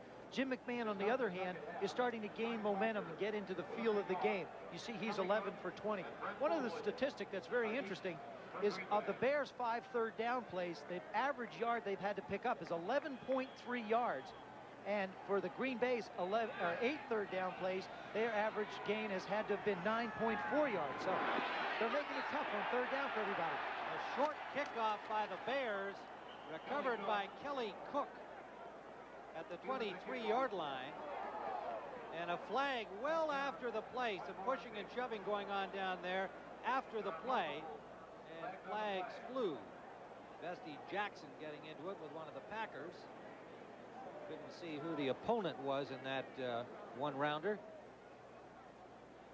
Still a lot of jawing going on down there. Well, they're pleading their case. You know, it's like, it depends who's going to get the penalty, and you've got to get in and say it wasn't me, it was the other guy, and hopefully you can influence the officials. Never seen it happen before. That would be a first. Dick Jorgensen is the referee. Personal foul being signaled against the Bears, and it may be an ejection. If that second signal was the one I thought, they have thrown a Bear out of the football game. Todd Bell down there. Bell is furious, and he was a fired-up guy when we talked to him on Friday, eager to prove himself to Bears defensive staff that he could be an all-pro type player. He also went in and had a talk with Coach Ditka about the way he's played, and the two of them had a conversation, and he just said, look, I'm going to go out and play today like I'm going to make this an all-pro day. I haven't been playing the kind of football I'm capable of doing, and today is the day I start. 24 on the kicking team for slugging. 15 yards, first down.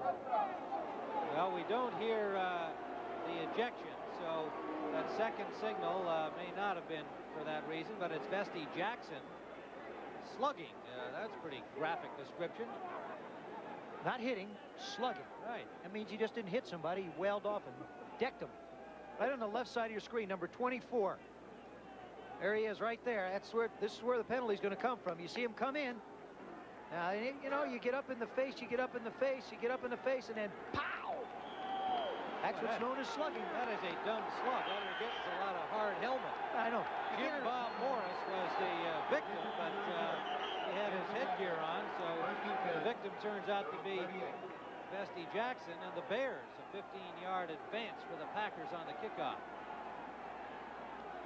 They are at their own 38 to start the second half. Now, Forrest Gregg must have asked a question of Dick Jorgensen, and maybe he saw what appeared to be the ejection signal that we thought we saw. He's listening intently. I don't know if he's going to hear what he wants to hear, though. Well, I got 15 yards. That's pretty good. All right, okay, he's satisfied. You don't ever see that, though, very often. Head coach says, shake his head, okay, I'm satisfied. Well, you know, one thing about Forrest Gregg that's evident now in our talk with him yesterday, he's a much more relaxed and I think a happier head coach this year with the Packers. He's got his own team going in the direction he wants them to go. He thinks that they're on their way to better things, better times. First down play to Paul Ottenparuth, trying off tackle right, and gets about 3 yards. Al Harris pulled him down. You know, on that same note, Tim, you talk to the Chicago Bears, and they have a lot more respect for the Green Bay Packers. They think they're a much improved football team as well. Now, there's Mr. Intensity. It's a good thing this field's 100 yards long, because he uses up most of that turf pacing on the sidelines. I'm sure they've done some research on how many packs of gum he goes through in the game, too. Second down and 7. Right to Philip Epps. Did not get a whole lot on that play, only a couple of yards. Mike Richardson on the coverage. There you see where Green Bay started. Actually, they have not had bad field position. That's quite a few possessions in the first half. 2, 4, 6, 8, 9 possessions, and they wind up with a field goal, the TD, missed field goal, interception. They just haven't had the ball a long time.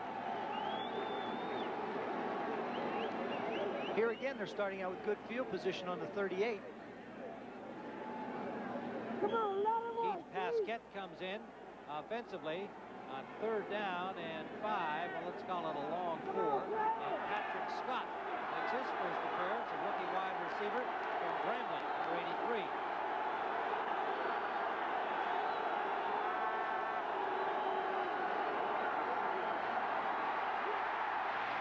The middle complete to Neal. Frankie Neal has a first down, but a flag down back behind the line, and judging by the reaction, it's going to be against the Bears. They're going to call a personal foul on roughing the quarterback. Frankie Neal, meanwhile, hobbles to the Personal sideline. foul, roughing the passer, 48, a blow to the head. First down. Reggie Phillips, number 48. Now you're going to get a chance to see it right here. You just can't hit the guy in the head. There you see the shot. Now, it may not seem like much, but it's one area the officials have really, really, really tightened down on. And if you're going to have to play smart football, you have to realize you just can't come into anybody's head. So it's first down, Green Bay, and they are now at the 24-yard line of the Chicago Bears without having done much to get there. 2 big penalties have eaten up a lot of yards for him.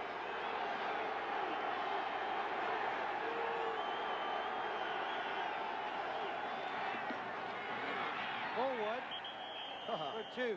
Well, that's a mistake. Look at what fell on him. The fridge fell on him. Well, it was interesting. You know, Dennis McKinnon, what we saw it earlier in the show on the NFL Today when he was talking about the Packers don't blitz the kitchen sink like they used to. No, the Bears don't blitz the kitchen sink. Of course not. They bring refrigerators in. With Otis Wilson out, William Perry has now had to stay in and play on 3rd downs. And there's a difference between a rush from a Wilson and a rush from a Perry. 2nd and 9 for the Packers.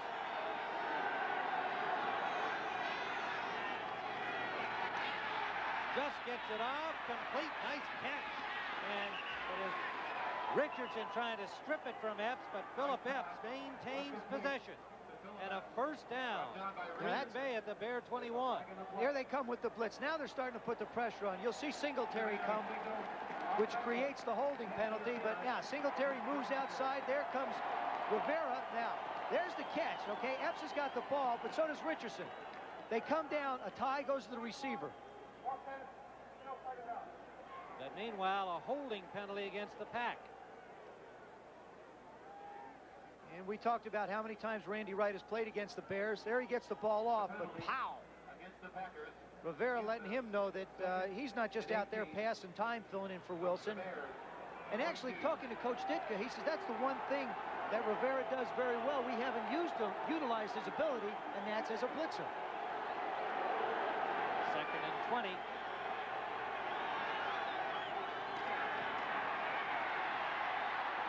Batted down by Wilbur Marshall.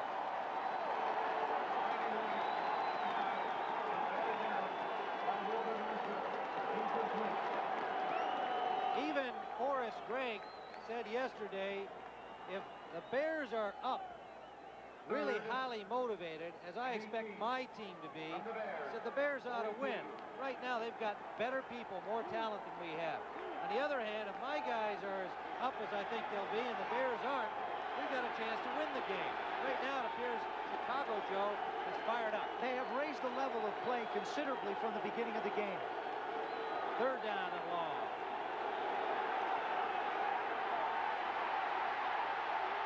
Fullwood. Inside the 25, but 4th down.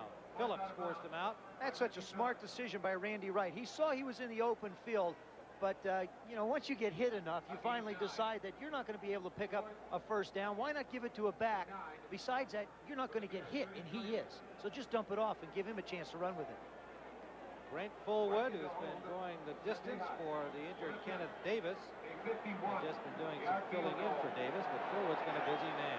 Well, Max Sendejas will attempt the field goal from the 41-yard line, a 51-yard try, has a long of 48 for the season. The wind is really not a factor here today. The only thing that might hold it down would be the dampness of the ball. Blocked. Noble recovers. Bears ball at the 49. Looked like Todd Bell came up the middle to block the field goal try. And he doesn't even get a chance to get his hands on this one. I think this one hits him in the head, right up the middle. You're going to see the Bears just put a ton of pressure.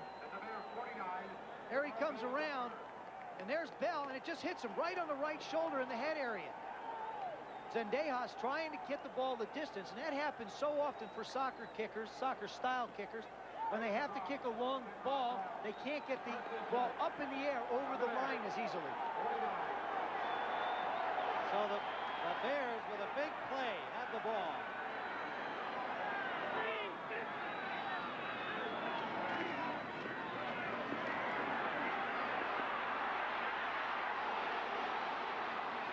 McMahon out of bounds at the 44-yard line of Green Bay, chased by Brian Noble. And you saw him wave as he scrambled that. That's telling his receivers, go upfield. If I get a chance, I'll put it up to you. That time he didn't.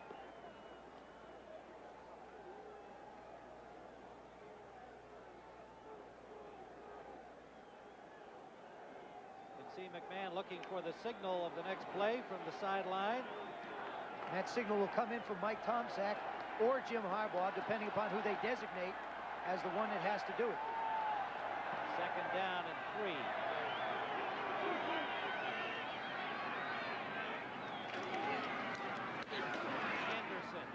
short of the first down. They'll need about a half yard. Let's get another NFL update from Brent Musburger in New York. Well, Tim, the New Orleans Saints on the comeback trail here in the second half against the Steelers. Mays gets it over to the corner now, and they trail the Steelers by 4 points. If New Orleans comes back and wins this game, they guarantee their first winning season ever. Back to Tim. It is 10-10 here at Soldier Field. We're in the third period. A dreary day, but the rain has just started again in a light form. Well, you see what the Bears have done the second half. Peyton trying for the first down, reaches out in that patented style of his. I think if there's one back that I would want to have the ball in that short yardage situation, it would be Walter Payton, because there's so many ways that he can get the first down for you. Offside, number 79, defense, 5 yards, first down. Ross Browner charged with offside, so they got it both ways. He's going to be right on the nose, and he just jumps. Jim McMahon all week has used the long count a little bit. The hard count gets Ross Browner to make the step. It's easy 5 yards. That's really the mark, I think, of a quarterback totally in command of his game. Knowing when to throw the ball, knowing when to go out of bounds, knowing how to use your snap count. Jim McMahon has just become a complete and total quarterback, and it shows. Well, he's still 2 restaurants behind you, though. First down. Go deep sideline. He's got McKinnon. First down, Bears in the 20-yard line. Mark Lee on the coverage made the tackle. Again, just a fine job up front. Jimbo Covert on the right part of your screen doing the protection, as well as Bortz, Hilgenberg, Thayer, and Van Horn. Off the play action fake. You see the fake hold the linebackers. Good protection, good delivery, excellent route, coming back to the ball. See Covert covering his eyes. Said, I don't know where the guy is, but I'll get him. Where'd he come from? First down. Chicago threatening at the Packer 20. Play action, and under pressure, McMahon gets the ball off, and it is caught by Moorhead.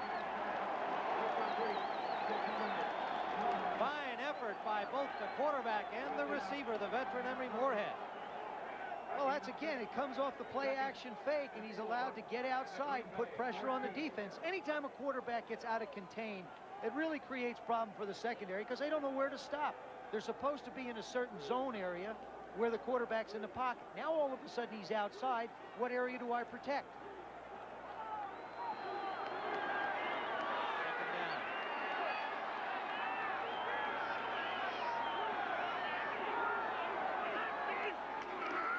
Neil Anderson. Loose ball. Bears have it. Anderson fumbled on a hit from Johnny Holland, the rookie from Texas A&M. Well, not only that, the rain has started to come up a little bit as well and making the ball a little bit slicker. Well, you mean he hasn't got the sticky gloves on? No, he doesn't have the proper gloves. That's all it is. It's a glove support. You see the handoff. The handoff is good. It's inside. He's carrying the ball in his left hand, and it just pops out. Got to go to the glove store. And head into the old glove store and see what you got. Jimbo Covert, the guy to come up with the loose ball. Oh, wait a second. Yeah, he said, I know we got it, but let me just peek just to make sure. That would have been a slightly different reaction had they lost it. You can bet on that. Third down and about 2 footballs to go for a first. They need to get to the 10. McMahon has it. First and goal, Bears. 8:07 to go in the third quarter at Soldier Field. Green Bay led this game early in the first period. Bears tied it up at 7. Green Bay went on top by a field goal, and Butler from 22 yards out with 4 seconds to play tied it for the Bears at halftime. After the blocked field goal try of Zendejas for Green Bay, the Bears had moved inside the 10. Walter Payton. pursuit by the Packers. Johnny Holland out front. Carricker, another one. Holland, Noble, that whole left side pursuing to where Peyton's going to be. That's one thing about having one back in the backfield. We saw Calvin Thomas go in motion. The defense has no one else to key on. When you've got one guy sitting back there, everybody can concentrate on him. Everybody can look at him. Quarterback turns around and pitches it to him. It's no mystery who's got it. Of course, all those other guys are supposed to be blocking for him. Well, yeah, but I mean, you know, it doesn't always work out that way. A loss of about a half yard. Second and goal. I got to believe they come with the play action here. Anderson, misdirection. Good defensive play by Harris. Tim Harris didn't buy that at all. And he's pumped up. Well, the Bears continuing to try and run the football. Look at this. It's a debate going on here. There are a few conversationalists on these teams. Okay, Harris loves to be able to... Hey, look, talk to anybody. Now he's talking to the referee. Now he's talking to Anderson. Look, he's not done yet, I'll guarantee you. See? He's just not done. There you see 13 and a half quarterback sacks in 17 games as a starter. Been a real force. Well, with Otis Wilson on the sidelines with an injury for the Bears, Harris is definitely the top talker out there.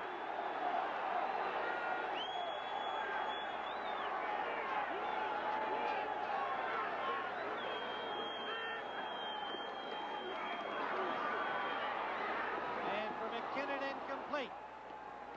Now, oddly enough, that was the same pass play that we saw the Bears try before the end of the half, when there was only 7 seconds to go at halftime. He just changed the receivers around a little bit. He wanted to go to Gentry before the half. This time he wanted to go to McKinnon and wound up with the same result, an incompletion.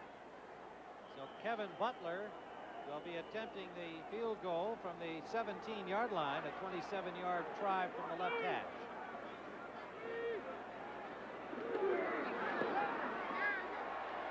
And he's got it. Chicago Bears take the lead, 13-10, 6:38 to play, third quarter.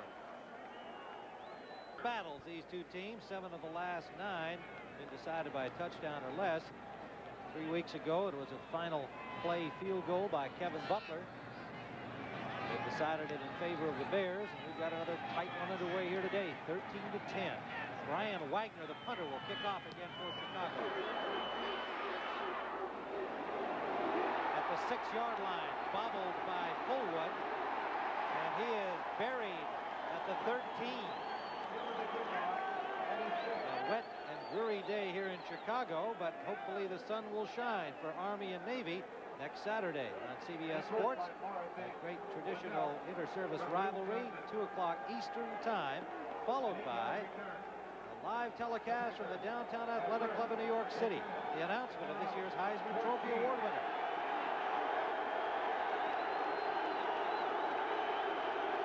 Crowd getting into it here. They love this rivalry, as the players do. Right play action, complete to Neal. First down, Packers at the 31-yard line. Frankie Neal, who had 2 touchdowns last week in the victory over Kansas City. Well, this is where the play action fake. You see Richard Dent at the right of your screen. He's up. He's actually a defensive lineman, but he comes from the rush. The play action freezes him just for a second and allows Wright to get the ball to Neal. Vesti Jackson closing, Dave Durson coming in and putting a hit on it. Durson was talking about last week's win against Detroit. He says it was a double win. We ended our losing streak and regained our confidence. To the Bears, losing 1 game is a losing streak. Brent Fullwood gets about 4. And still going. Well, wait a minute. Whistle hadn't blown. Bears thought they had him down at the 35. What an effort by Fullwood. He's got a first down to the 42-yard line. It's just a simple handoff. You see the line take on one another. They block out on Perry, turn him out, and let Fullwood go up inside. Now there you think he's stopped by Marshall and Bell, but he keeps his feet going.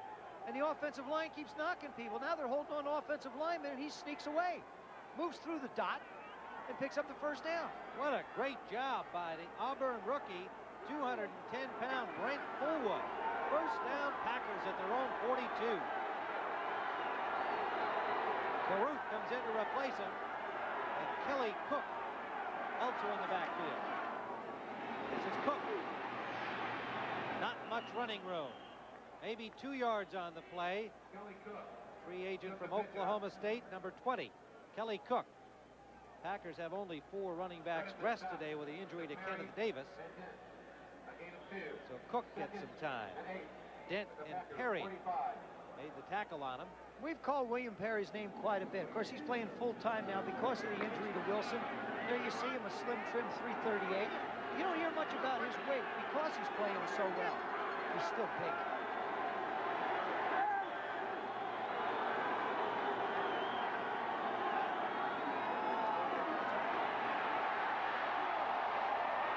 Caruth. Flags. First down, Green Bay, depending on the penalty flag. Right to Caruth. Was complete. Knocked out of bounds by Rivera. There's a flag on the play. Rivera drove him out. Against Green Bay, an interference penalty. Offensive pass interference against the Packers. Interference, number 86, offense, 10 yards, still second down. Tight end Ed West called for offensive interference. Well, what happens now with the rules that the offensive linemen are allowed to push out straight. This is one of the things that get called a lot in the last couple of years, is the defense can chuck the wide receivers and tight ends within a 5-yard area, but after they get past that 5-yard area, if there's contact, they've been a little more liberal with the tight ends using their hands. That time they did not. 2nd and 20.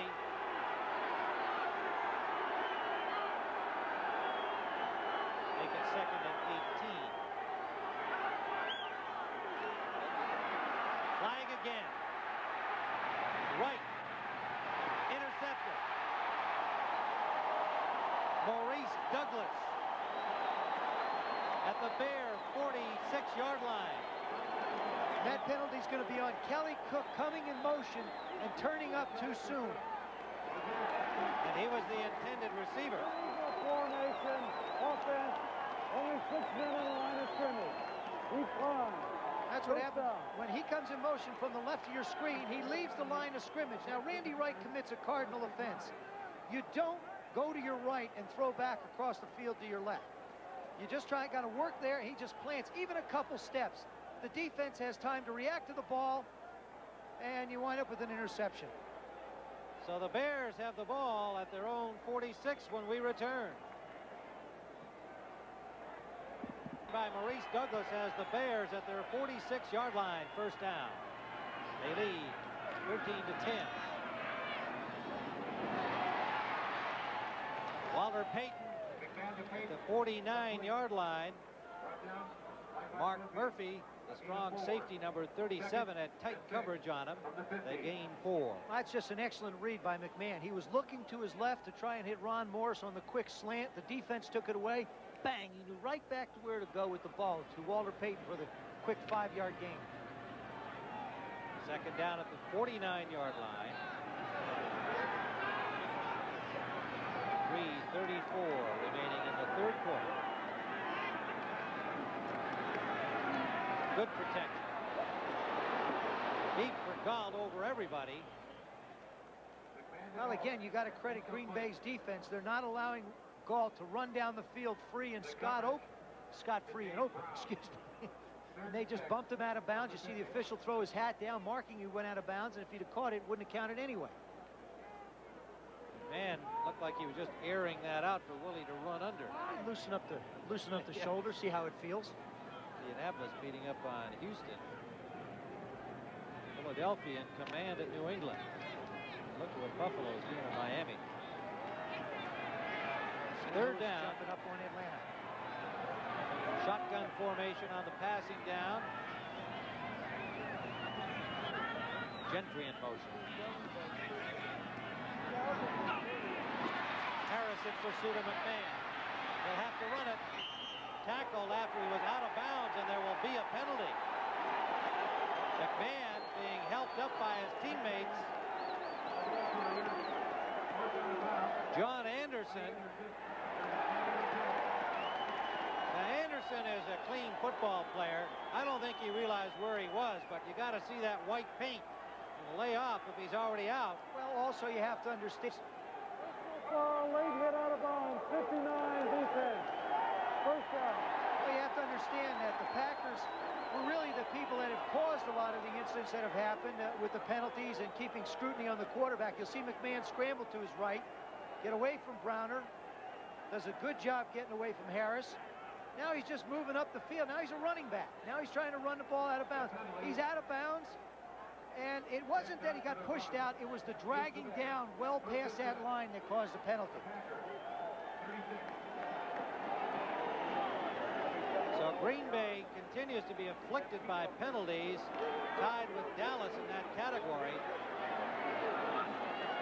And officials are aware that Jimmy McMahon was the center of a very bad hit in the ballgame, and they're going to do a little bit more to protect him, as they should. It was a year ago, almost to the date, Charles Martin of the Packers on McMahon. Walter Payton over the 35 to the 34-yard line. Harris and Holland, the linebackers, combined on the tackle, and fired up Tim Harris, saying, we got to keep playing with intensity here, penalties or not. I assume that's what's running through his mind. Let's go, defense. Well, what's interesting is you got Johnny Holland, a rookie, over trying to calm down Tim Harris, who's a second-year player. You would think it would be the other way around. You'd think that the rookie would be all fired up and screaming and yelling. In this case, it's not. They're going to try and put a little bit of a damper on Harris. And you see Johnny Holland go. The rest of the guy says, whoa, slow down, take it easy, settle down. 34-yard line, 2nd and 8.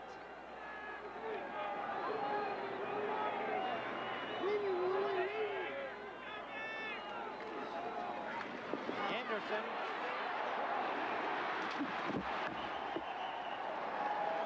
Just short of the first down.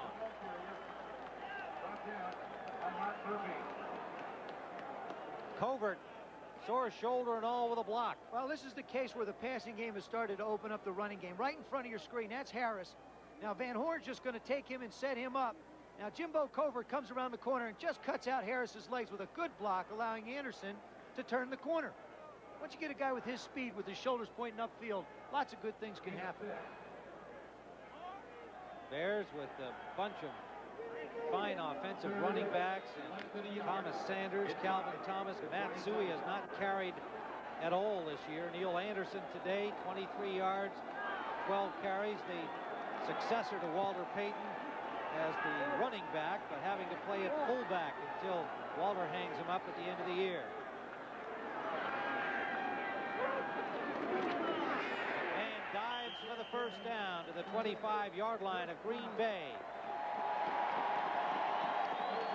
You know, talking to Johnny Rowland, their backfield coach, he said, you know, I got to be like a politician. I've got 5 backs who can start. The question is, how do I utilize everyone? And what he's tried to do is let a guy stay in for 4 or 5 plays and then get some fresh legs in. And you don't get the big rushers. You don't get the 100-yard games you've gotten. But if you put all their backs together, you get a good, solid performance. Like that 178 yards rushing against Detroit last week. They've got a first down at the 25-yard line. Thomas and Sanders are the running backs now. This is Thomas Sanders. And he gets to the 20.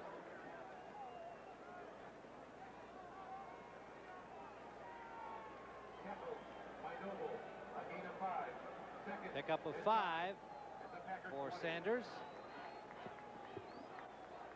Tim Harris and Brian Noble stopped him at the 20. There's a guy that averaged 8.3 yards per rush last year. Well, they think he's going to be just an outstanding running back, but well, they've got a bunch of crowded there. It is a little crowded back there. You know, they got a bunch of outstanding people. Anderson to the 10-yard line.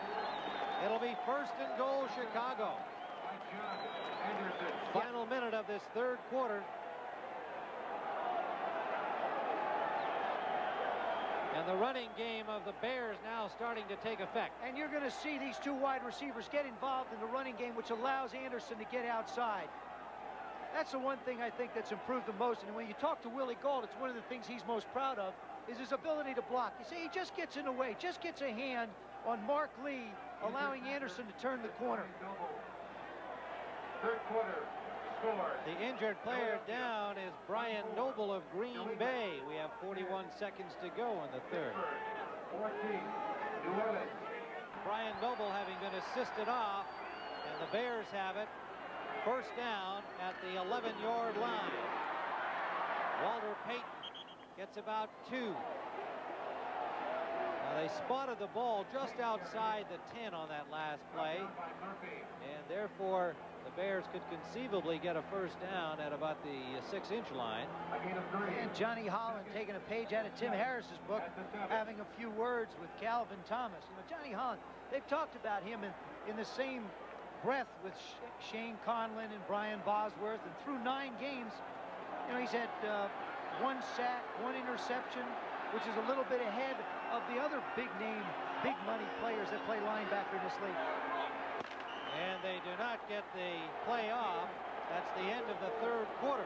With the score, the Chicago Bears 13, the Green Bay Packers 10.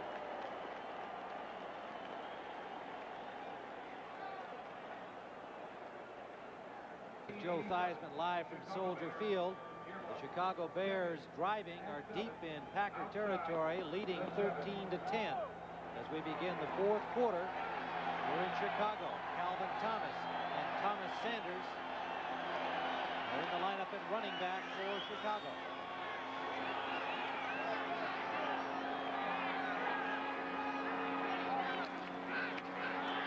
Sanders walks in for the score.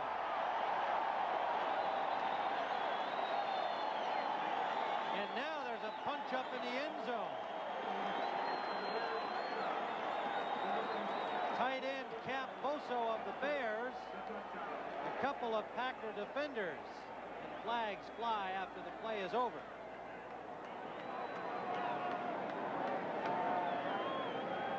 Jim McMahon acting as a pacifier down there.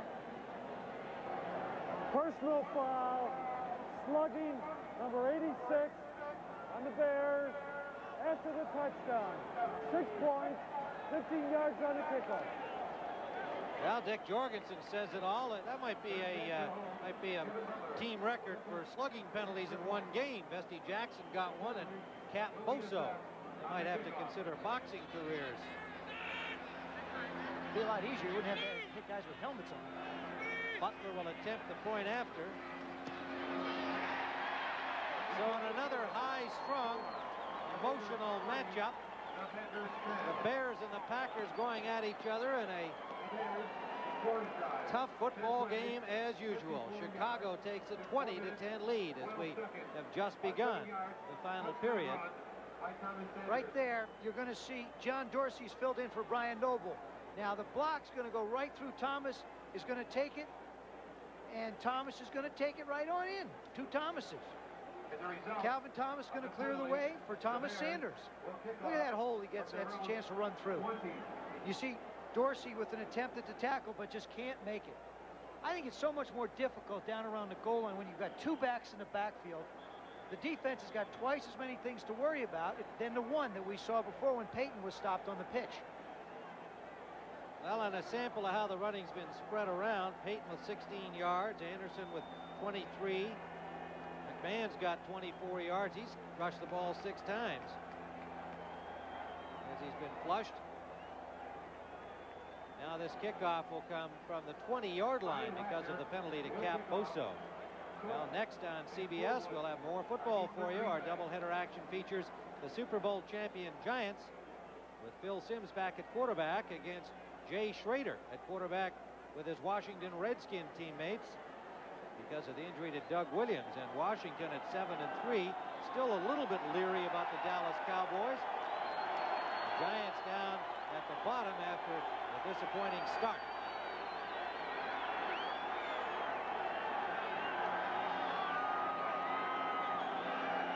Wagner, the punter, will kick it off. And Green Bay should get real good field position because he's got to kick off from his own 20. Well, he gets a dandy kick away. Fullwood had to chase it back to the 7. Another flag down. And Fullwood, a great effort to get to the 20-yard line. And they're going to call an illegal block on Paul Caruth, and the ball's going to wind up back on the 7-yard line for Green Bay.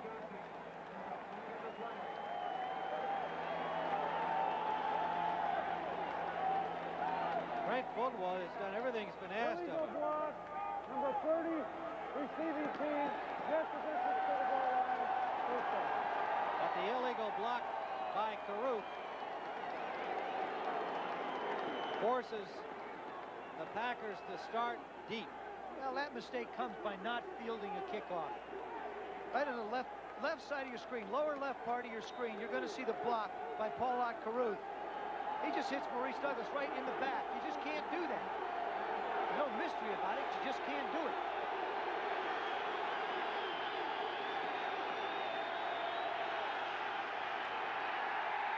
Fullwood, more flags fly. Wilbur Marshall put the hit on him after a gain of about a yard.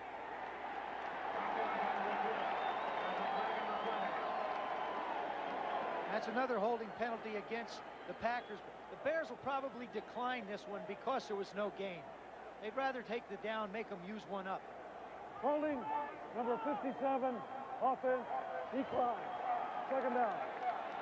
Rich Moran charged with the holding, and you got it right, Joe. They declined. Joey Hackett comes in at tight end. Number 89 delivering a play to Forrest Gregg. It's like the fans have woken up here, the Bear defense has woken up, and having played in this stadium, I can tell you, it's tough to call cadence.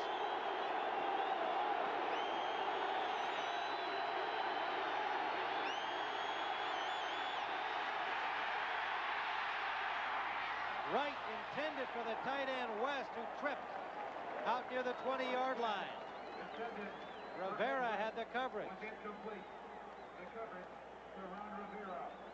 The first drive, he was 1 for 1. Since that, he's 6 for 17 with 2 interceptions. Which means he came out hot as a firecracker, now he's fizzling.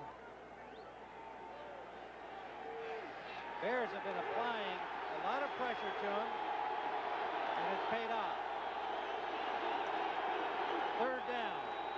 4 wide receivers in.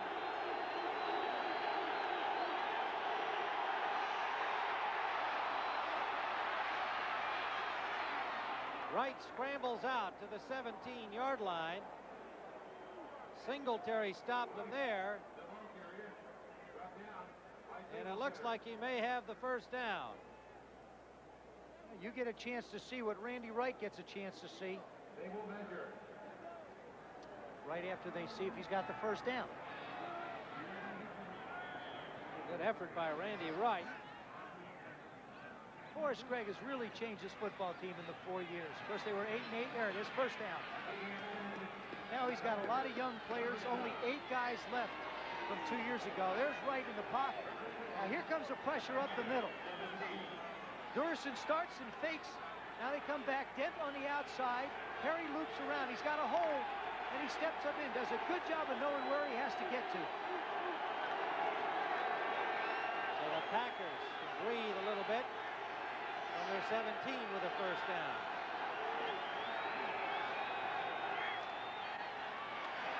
Cook. Not much, if anything.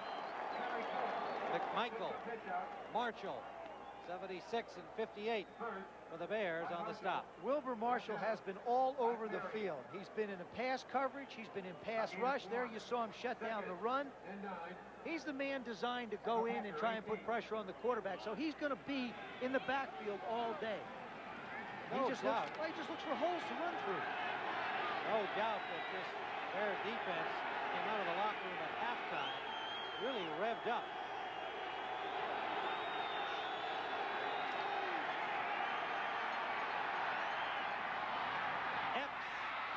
First down to the 37-yard line.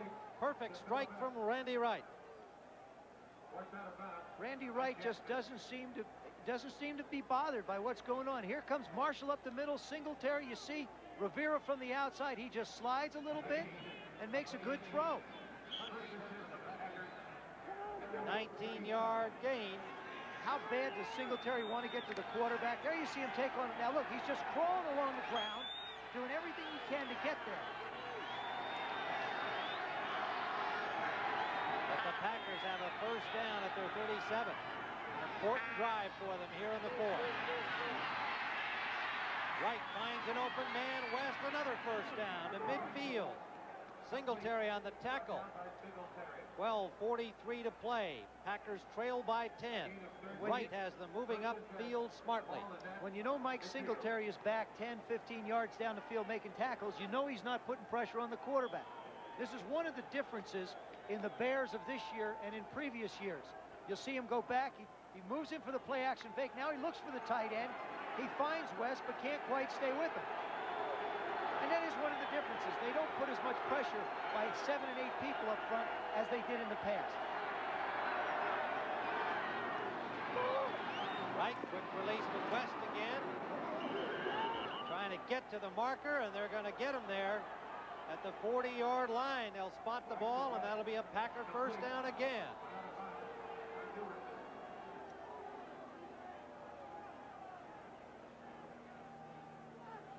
This is just a hot read by Randy Wright.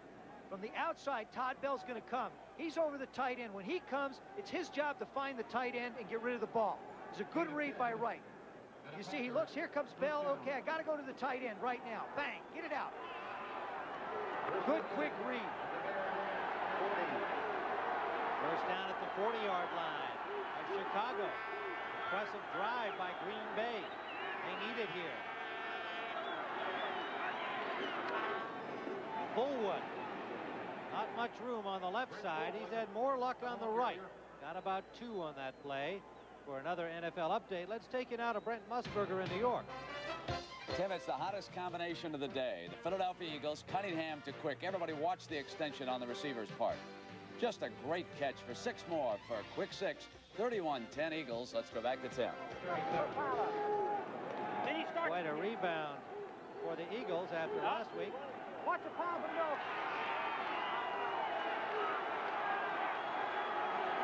There it is. You see how they've done against the pass the last 3 games and how they've done against the run. Well, it did lead to some changes. We'll tell you about them. Right. Get some time for Caruth, incomplete. Out of the backfield, unable to make the grab. Singletary on the coverage. Now it hits Singletary right in the back. Mike Singletary knows who he's got to cover. He knew he had Caruth in coverage, and he just runs out. Now you see Singletary at the top of your screen. Randy Wright makes a throw, so Singletary says, oh, I got to get there. I got to get there. If I can't defend it with my hands, let him hit the 5. So he knocks it down with his the back of his left arm. Singletary has had to do a lot of running here in these last several plays on pass coverage. Vince Tobin, the defensive coordinator, changes nickel pass defense. Got Richardson back in. Some changes in their pass defense. Epps, loose ball recovered by the Packers. Walter Stanley alertly grabbed it as it came popping out of the hands of the receiver. Oh, boy. Full of Epps. Boy, Tough way to get a first down. Gee whiz, you want to define football? Wright does a good job avoiding the rush. Singletary comes up the middle, tries to knock it down. Now there's a good catch by Epps, and watch Festy Jackson. Pow! There comes the ball. Walter Stanley says, holy mackerel, what's this thing? They're raining from the skies. Gee whiz. What a great play. Stanley gets the Pack a first down at the Bear 28. Fullwood trying the right side, gets a couple. Ron Rivera, first contact. That's what's known as an honesty run. You just want to keep the Bear defense a little bit honest, so you just hand the ball and just say, okay, we're going to run the ball. We know we don't expect much from it, but let's just keep you honest with it.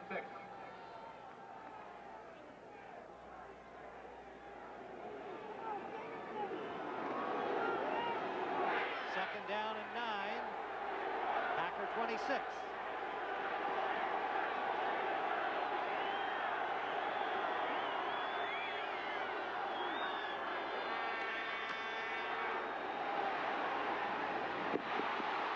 What a catch by Stanley. understand that ball hit his pads, bounced out. He had to come back toward the line of scrimmage to make a diving grab. Well, he's having some fun out there. It isn't a question of just catching the ball from quarterbacks. He's got to keep his eyes in the air. You see him from the right part of your screen. He's going to come across. Singletary runs out in coverage. Todd Bell makes her. That's Vesty Jackson making the move. Goes right through his hands. And Stanley says, holy mackerel, there's another one in the air I'm going to try and catch. Oh, yeah, first down. We got it. 3rd down and 2 from the shotgun. Wide open, too far. Intended for Pasquette. Wright saw how wide open he was and just rushed it a little bit. Incomplete. Now let's go get another update from the NFL and Brent Musburger in New York. All right, Tim, the Saints now have continued to come back. They have taken the lead on the Pittsburgh Steelers. Avery was shaken up, comes in and throws a touchdown pass to Eric Martin. Saints lead for the first time, 17-14. Back to Tim. Perhaps playoff bound, the New Orleans Saints. They might be more than playoff bound. They might be bound for the top of the NFC West. Well, you know, Mr. Benson doing the Benson boogie all the way down Bourbon Street. Field goal try. Zendejas from the 28. It's blocked. Ball still loose. Now, this could be Packer ball. It depends on whether or not they say Todd Bell had possession of it.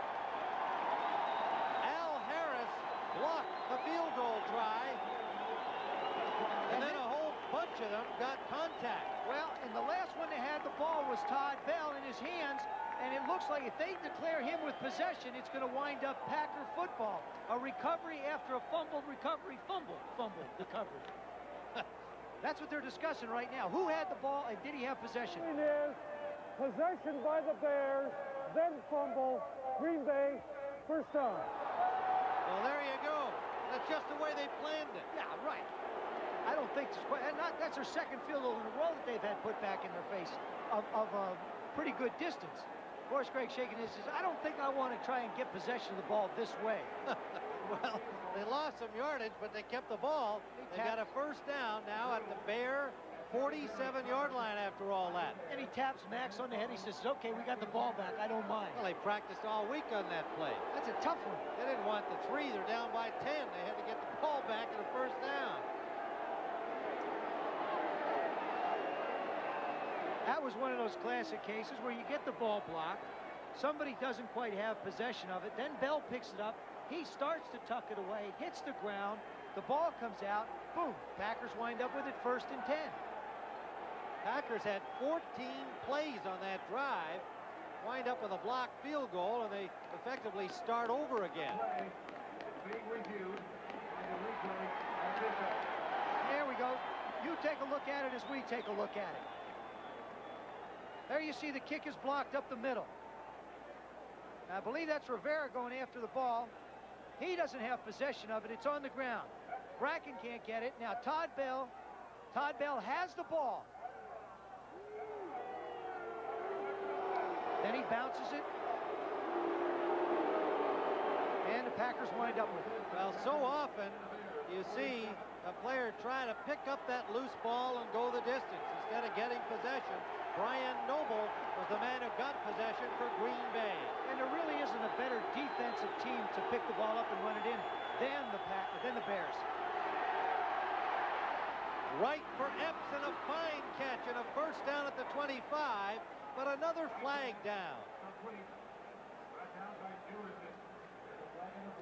Dewerson made the tackle. Holding, number 58, defense, decline. First down. Wilbur Marshall called for defensive holding. Well, Wilbur Marshall's supposed to be rushing the passer. He's never normally in coverage. You'll see him left of your screen. He's just locked up, holding on to somebody, probably the tight end out there. Good protection again, Randy. That's a great throw. Mike Richardson couldn't get his hand on it. That's an excellent throw. And Phillips Epps was the man that hurt the Bears the last time they played. Had 6 receptions for 139 yards and a touchdown.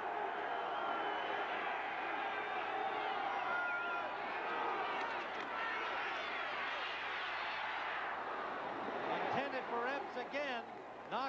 by Mike Richardson. Richardson, who had a contract dispute, lost his job to Reggie Phillips by the time he got going, but got the job back last week. This is just his second start. Part of the changes we referred to, Vince Tobin with the pass defense having some problems, and of course the injuries to Wilson and Hampton, changing up his whole pass rush, and then he changes nickel defense with Bell and Rivera coming out and Gale and Maurice Douglas going in on the nickel. So he's been doing some shuffling, and he's got the number 2 ranked defense.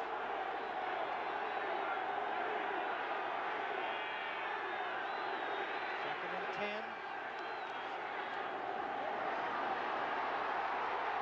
Sack. Al Harris. Second Bear sack of the day. And you got to give credit to the defensive secondary on that one. Randy Wright had nowhere to go with the football. They just rush 4 people. They just bring those 4 people in.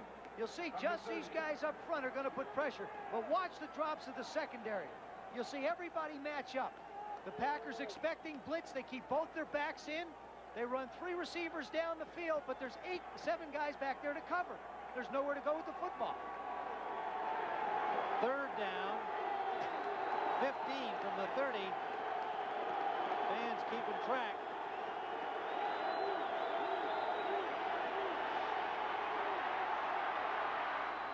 Wright, Neal, out of bounds at the 20. Got 10 yards.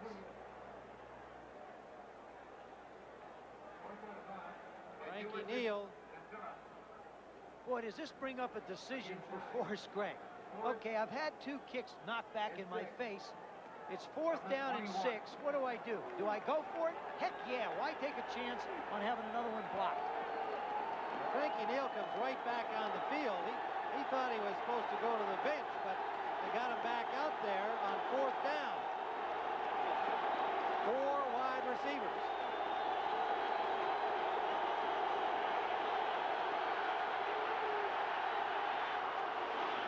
Neal makes the catch, but he did not have possession inbound. Doesn't matter anyway, he didn't have the first down.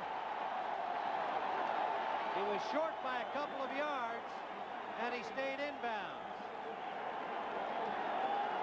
Well, there you see, now he's got to go to the 15-yard line. He's right on the 15 with the catch, but he's coming back. It doesn't do you any good whether you got possession. So we'll return to Soldier Field after this word from your local station. Joe Theismann back at Soldier Field, reminding you that tonight on CBS, 60 Minutes following doubleheader action, and Murder, She Wrote, our CBS Sunday movie, The Long Journey Home. First down Bears after the Packers failed on 4th down. At their own 21, Chicago starts, and Peyton gets about a yard. Tim Harris, pardon me, number 97, for the Packers, makes the stop. Johnny Holland coming up, make the hit. A gain of 1. 2nd and 9. Prior to the game today, they had a moment of silence here in Chicago for their late mayor, Harold Washington, who died on Wednesday and is still lying in state, and flags are at half-mast here at Soldier Field. And the gray skies suit the somber mood in town at the sudden and tragic loss of their popular mayor. Thomas Sanders breaks loose off the right side and has a first down to the 39-yard line. That's one way to get your average back up. Tom Thayer and Keith Van Horn on the right side. They're going to make the blocks. Kick out, run the fullback through here, and boom, you're gone. Nothing real complicated about it. Neil Anderson getting a chance to block. Everybody gets a piece of somebody. Look at that hole. No, you can't be late trying to close that hole up with Sanders running through. 17-yard pickup for Sanders. Now the Bears with 6:19 have good field position, a first down, and a 10-point lead.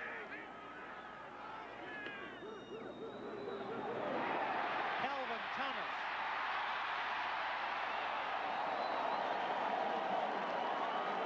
To the Packer 42. Murphy on the stop. Perhaps a little wind coming out of the sails of the pack. An 18-yard gain. Well, that time Thomas Sanders had a chance to block, and he makes a good block on Tim Harris. And it sort of baffled me a little bit. All these defensive ends now want to stand up.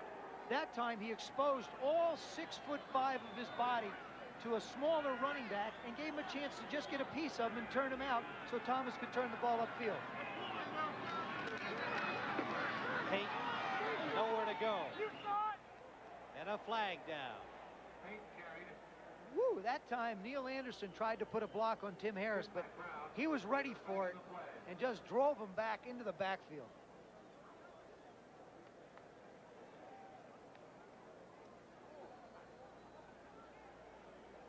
Dick Jorgensen will sort this one out. 5-yard face mask foul. Number 93, defense, 5 yards, still first down. Robert Brown. There's Tim Harris, 97. Robert Brown grabs on. And that's just after Neil Anderson tried to block Harris as well. I guess I feel like it's so much easier to hit a guy in the head and grab his face mask and hang on over, try and tackle the rest of his body. 16 penalties in this football game. You know, there have been a lot of penalties since the strike. I think if you just go through the league, there seem to be an awful lot of penalties. Teams just are not as sharp. The strike has had its effects in many, many ways on this season.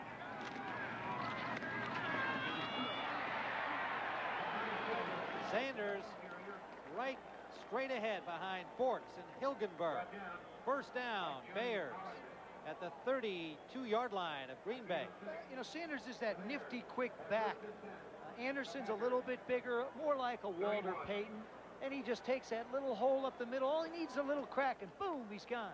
Jim Covert being taken to the sidelines in apparent considerable pain to the Bears bench. That'll bring in Paul Blair, number 68. Calvin Thomas and Tim Harris comes firing in to drop him for a loss. Harris now hollering at the crowd. He's ready to take on the world. Fired up defender all day for Green Bay, Tim Harris. They may talk a lot, but he can play. Covert looked like, there's Jim Covert down. Looks like it's his leg this time, not his shoulder. You see that harness on his left shoulder, now his left knee. Those offensive linemen, they're a special breed of man. You know, it takes more than 1 or 2 injuries to stop them. It'll take 5 or 6. Bears have taken a timeout with 3:38 to play, and they are in command at 20-10. Impressive running attack has led to this 20-10 lead. It looks like the physically stronger and, let's face it, more talented Chicago Bears have just taken away the play from the pack Well, here. they really have, and the crowd has gotten into the game more. The enthusiasm level is back. I think the one aspect of the game that has changed drastically is the Bears defense has really raised its level of play. They have taken charge of this game, and that's really what the Bear fans have been looking for. On the negative side for the Bears, an injury to Jim Covert, their starting left tackle, an all-pro. If he has a serious injury, that could certainly bode ill the rest of the season. A little shuffle pass to Dennis Gentry, but the Packers covered that well after a gain of only about 3 yards. Covert has injured his left ankle, will not be back in this game, but we don't know the extent of it, but they haven't wheeled him out of here yet, so that might be a good sign. He's not gone to the locker room. It'll leave 3rd down and 12 for Chicago at the Packer 33-yard line. The usual tough physical battle between these two arch rivals. Packers show blitz, but don't come with it. It is. Dennis Gentry got only a couple.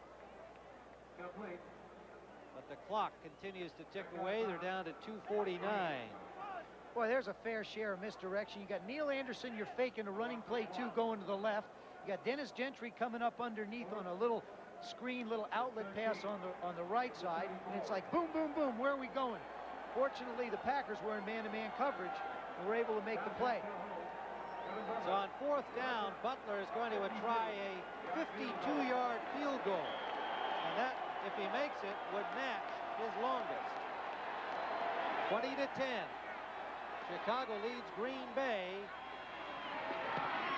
Yes, good.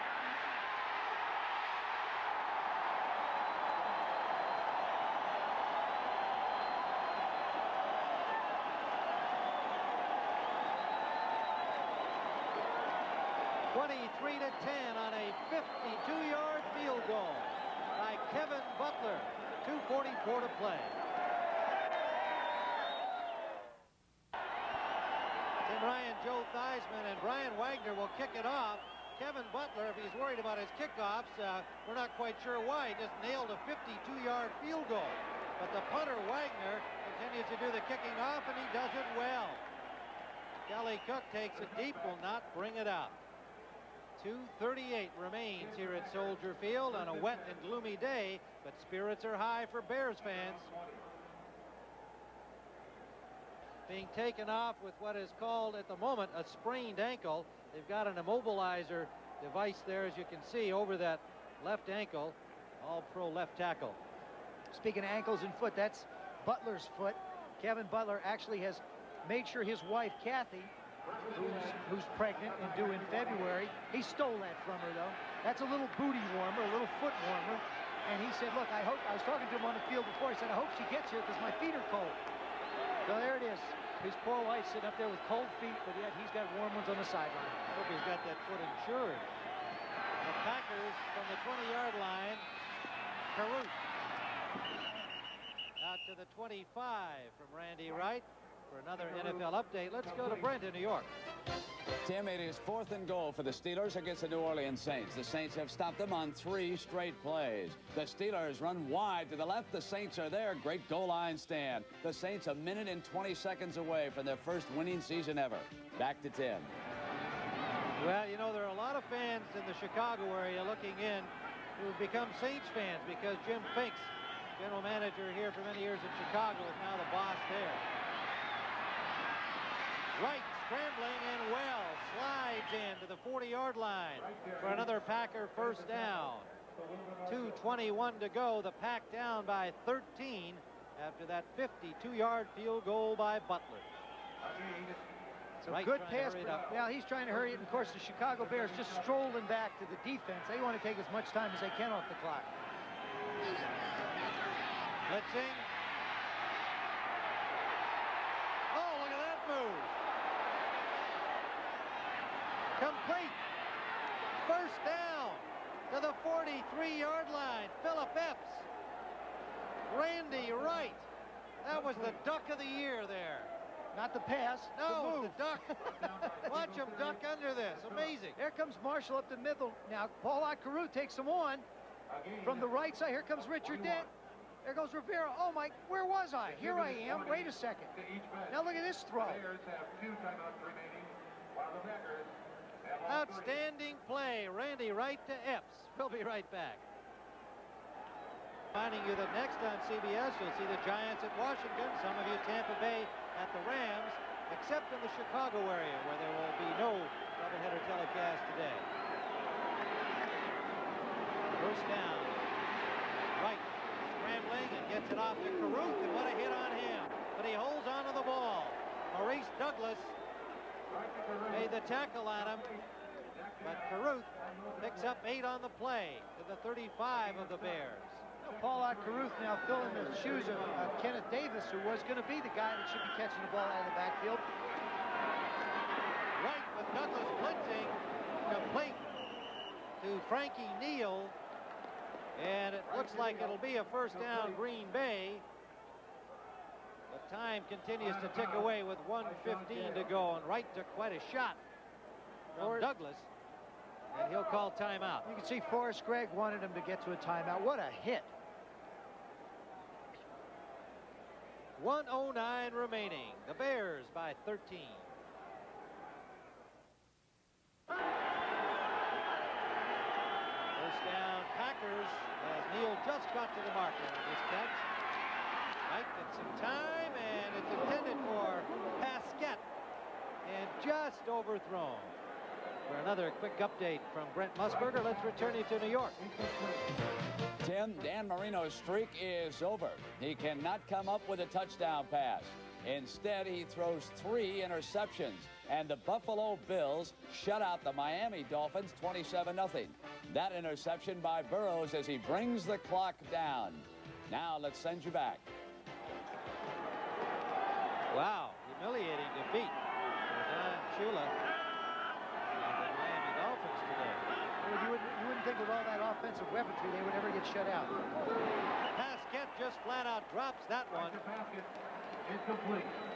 And it'll be 3rd down, Green Bay. 3rd and 10 at the 32. Randy Wright having a tough day, but the 4th quarter he's played pretty well. He was 3 for 11 in the first half, and now he's come back with 11 of 18 for 129 yards. He stood in the pocket very well, moved around, and he's another one of those young quarterbacks who's starting to mature. He's got a very young football team around him, doing a good job of protecting him, basically. 3rd down and 10.